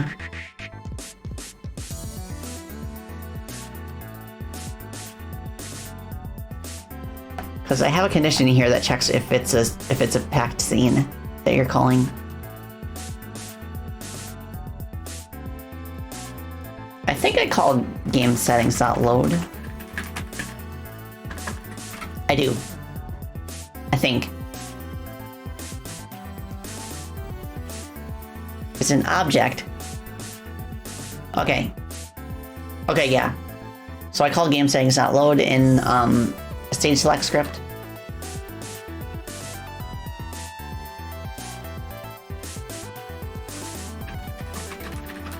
Start stage. Game settings dot load, and then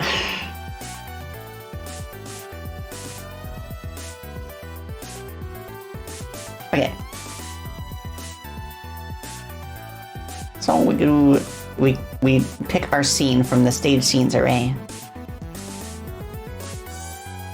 and the value for that is it would be menu stage select dot current option, I think.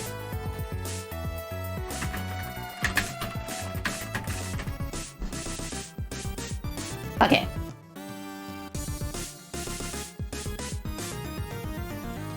How's Godot been treating you so far? I really like Godot. I am, like, it took me a while to get used to its node system, but I really like how it works. There's a certain elegance to it, just the fact that your entire game project is nothing but nested scenes. And it makes it super easy to make changes to very specific elements of the game after it has grown in size. But yeah, I'm very impressed so far, and its input system was definitely easier to set up than in Unity. But then again, when the last time I worked on a Unity project was in a very old version of Unity. Godot 4.1.2 should be out in a week or so. Let's go! Yeah, I'm looking forward to that. Okay. So, let me test this out. Okay. Love when community is improving the official work. Oh yeah, for the X series, there's a bunch of really cool fan mods that really help. Okay, so now even though it says Belltown, because I haven't added a thing to change the name of that's shown in the top left, but the hub should be selected. It should take us to it. Let's go! Woo! I don't have to use the debug menu at the start anymore. I can just use stage select. Wow. The first thing you normally tell Unity devs is to ignore Unity's input systems and just get rewired. Yeah. I only learned about rewired until very late in development, like in the final like month. And I was like, oh, I wish I knew about this sooner. Also, yes, that is voiced by Paige. I think she heard herself. She heard Time Mutt's bark and she was like, oh, puppy! But yes, you can pet the dog, for those who didn't see earlier in the stream. Ah. Yeah, I love the work that Berg put into that. It's so good. 10 out of 10 game. Thank you, Tiki. And for those who didn't see it, here's the crony with the spider jar.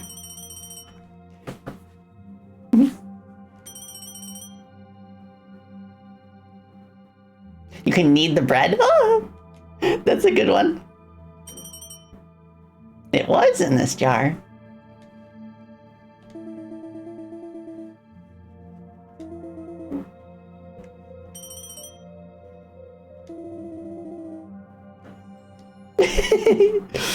I love how that worked out, how that turned out. I'm so happy to be working with other writers, because I can tell that they're really having fun, and like they're like huge hololive fans. Like they've made like a bunch of like hololive fan fiction, like in their spare time. So I can tell they're really excited to be working like on a story for like a game. Well, and the mirror reflection, of course. And also there is now an opening cutscene for the intro stage, which I can show after I turn off the debug functions in the hub. Because I have debug mode active in the hub so that we can see all the NPCs, because they're not there initially in the earlier parts of the story. Okay. Yeah, I'll show this one more time and then wrap up for today. I think I'll make that like a recurring theme for future dev streams, where I go over all the new changes and additions at the start of the stream and at the end of the stream, just so that anyone who's like coming in the middle of the stream can see them as well. There's hololive fanfiction. Oh yeah, there's tons of it, like in all sorts of genres as well. It is pretty much. It basically is pretty much what you would expect from like a major franchise, like Sonic, for example, like the Sonic fan community. Like the Sonic fan community has like fan games and fan art and fan fiction, and you know, any kind of fandom is like that in a way. Paige, honey, it's okay. It's okay.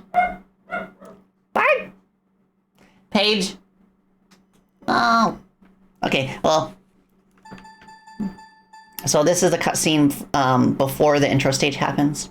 There's gonna be something before this too, because like the very first like event that actually happens in the game is that the main villain comes in and like just shatters space-time. Oh my gosh, she is so wound up today.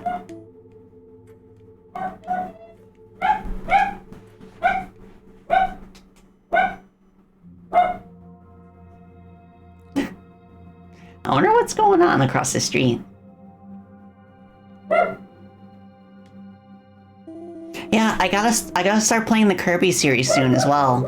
I'm really excited about that too, because it seems like it'll be up my alley. I've played the original Game Boy one and Dreamland 3, and that's it. Oh, I also played the one, like the golf one that's on Super Nintendo. I forget the name.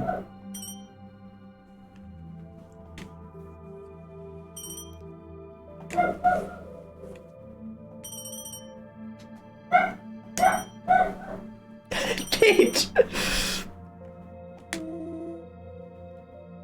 Kirby's Dream Course? Yeah, that one. Yeah, Kirby's Dream Course. I remember, like, my brother and I rented that from Blockbuster, and we were expecting, like, something closer to, like, an isometric Kirby game. We were not expecting golf. We didn't like it back then, but I like it now. So yeah, that kind of like sets the context for the intro stage. Where like her underlings are like, hey, there's this golden gear there, but we can't get to it. And she's like, hold my beer, I got this. The versus mode is extremely mean. Oh, that's probably why we didn't enjoy it. Because we played 2-player. Paige!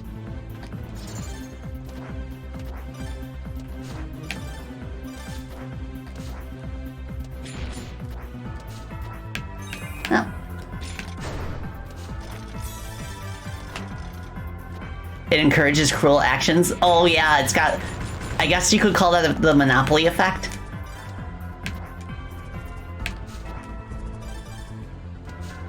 Yeah, no barky malarkey.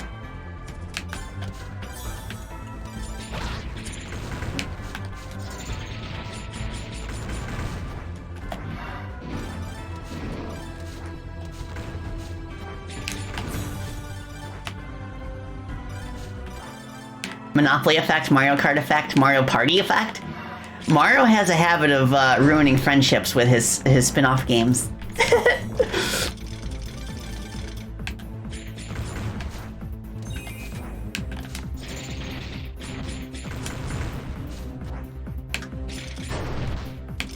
Okay, try this. Oh, the backhand, I like that. I like how the hitbox kind of extends behind you when you're doing the sword swing. So you can backhand projectiles if you... Now Sammy is barking, so something's really going on out there. But I'm not gonna pay attention to it because the stream's almost over. I'll check it afterwards if they're still barking by then.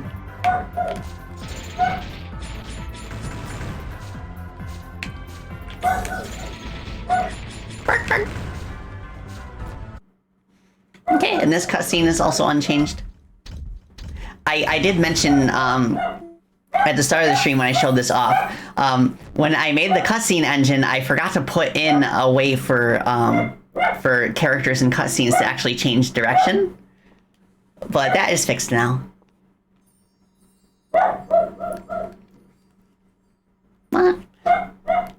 Oh, thank you for hanging out with us, other Alex. I hope you enjoy the rest of your day and have a good weekend as well.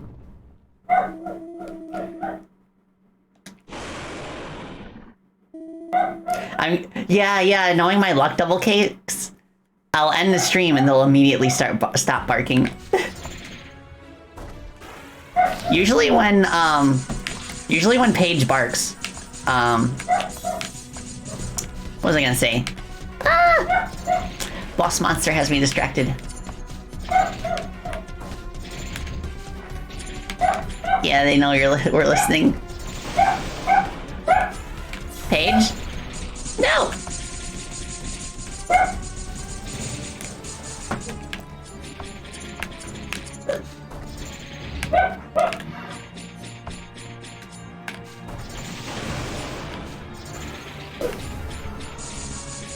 Okay, I think she's starting to calm down finally.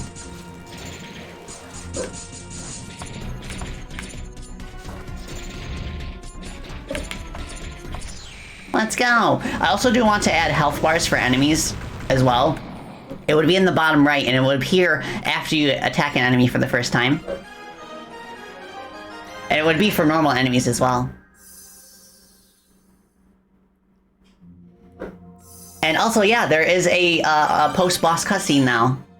You go back to the door and then you see Chrono unlocking it. Nice. Just shy of A rank on time. Oh well. You don't know anything about hololive, but you still can't wait to play this? I'm so happy to hear that, Diki.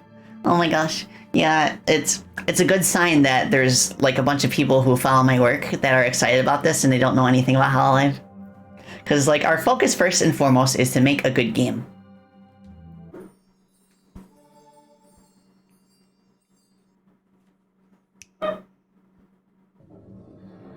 Huzzah! That's the way to the sanctum.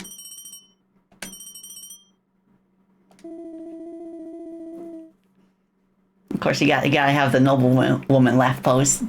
Oh!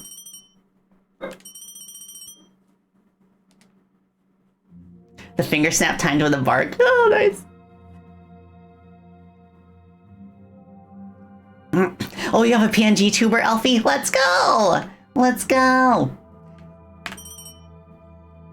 You better watch out, because if you're streaming when we end stream, we will raid you. Mama. But yeah, like I highly recommend doing that, starting with a PNG image, just being a PNG tuber at first, just to see if it's up your alley. Spacey knowing how to raid with love. Ah, thank you.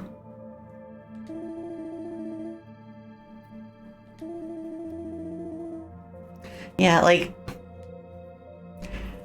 one of the things that working on this game, like the pixel art on it, one of the things that it has taught me in comparison to like Freedom Planet 2, for example, is sometimes you don't need to go crazy with the detail to make an environment like truly mesmerizing.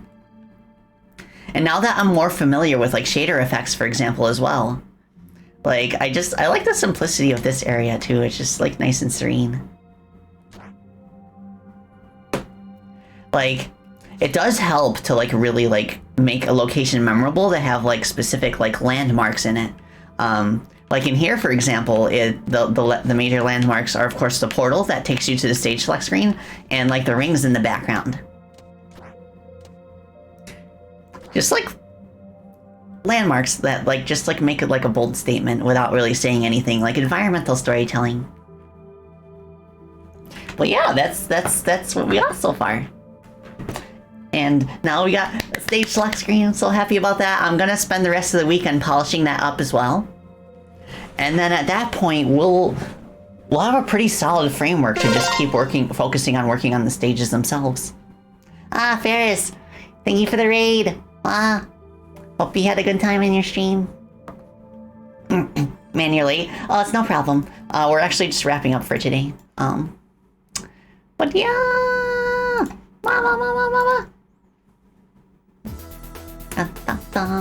Okay. Definitely agreed. PNG first. Start cheap or even free. Lots of places you can get those assets for free. Yeah, there's a ton of free resources for aspiring VTubers out there. There are even free live 2D models that you can use, and they offer like a bit of customization to them as well. But like, all you really need to get started is a microphone and a way to capture your computer screen. And that's all you really need, like the absolute bare minimum to get started, I suppose. I mean, you don't even need a microphone technically, but I do kind of recommend it. A free live 2D like that AI VTuber, that's not a free asset. Like, she got a new model recently. Oh, her name escapes me. Well, that's kind of interesting. Like, I feel like she doesn't really have... I don't have, like, the same concerns with her as I do with other, like, AI entities, because, like, there's still a lot of, like handcrafted work behind her. Which is really cool to see, honestly. Right, Neurosama is the one I'm thinking of. Yeah, like, her creator, still, like, has to do a lot of, like, manual work, alongside of her. And, like, of course he commissions, like, actual, like, real artists for, like, graphics and stuff. Yeah, it's actually really sweet the way that he feels like he's living his dream through her. Yeah. It's a lot of love and effort put into Neurosama. Yeah, I like the effect in her eyes where you kind of see that, like, binary matrix effect whenever, like, somebody is, like, speaking to her. It's so cool. But yes, I had fun today. This was a nice way for me to like really buckle down and focus on like the stage select stuff, because sometimes when it comes to like certain aspects of creating a game, getting started with it is just like the most difficult part, because you don't know where to begin and your brain is kind of like scrambled and overwhelmed with like different ways you could approach the problem. But I find that during these dev streams, it really helps me to like focus on like some of the more challenging tasks. And I found recently that I kind of like save the more challenging stuff specifically for my streams, because I feel like I can really go into overdrive with everybody's support and focus. So thank you all. This was awesome. Yeah. So I don't know what's going on next week. I feel like I should take my Tuesday stream off again, just so that I'm prepared for whatever day I have to go down and sign paperwork. But in that case, I will be back on Thursday, and I'm gonna be playing Code Bunny. It came out. I that was one of the games that I really enjoyed at Sage, and I'm really happy for them. Congratulations on the release.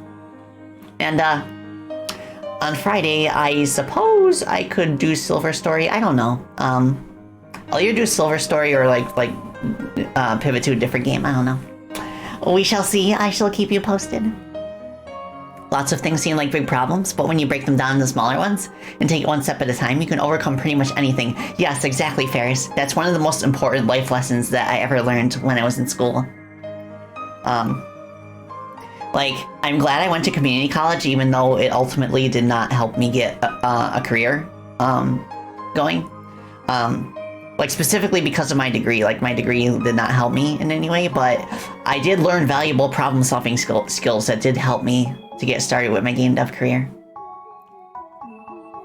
Yeah, Diki, Code Bunny's out. Let me throw a link in real quick before I wrap things up for good.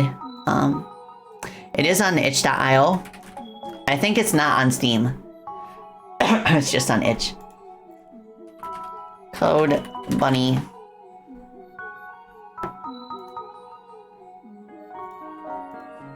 Alright, there's Code Bunny. Go check it out if you like speedy Mega Man Zero type platform games. And once again, congratulations to the developers on the release, of course. I want to thank you for the stream. This kept you focused and in a great mood. Thank you, Yomi. I'm glad I could help. Let's see if there's somebody we can raid.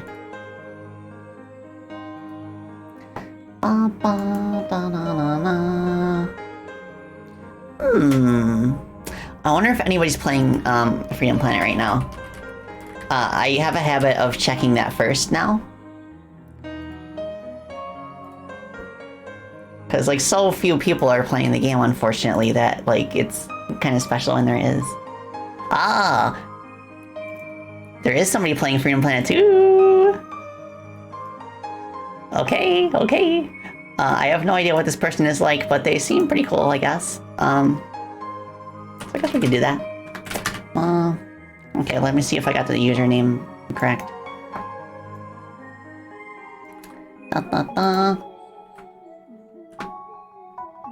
Okay. Yeah, also, mature audience warning, I guess. So be mindful of that.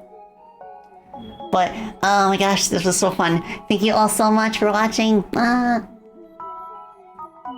And I hope you have the best of weekends.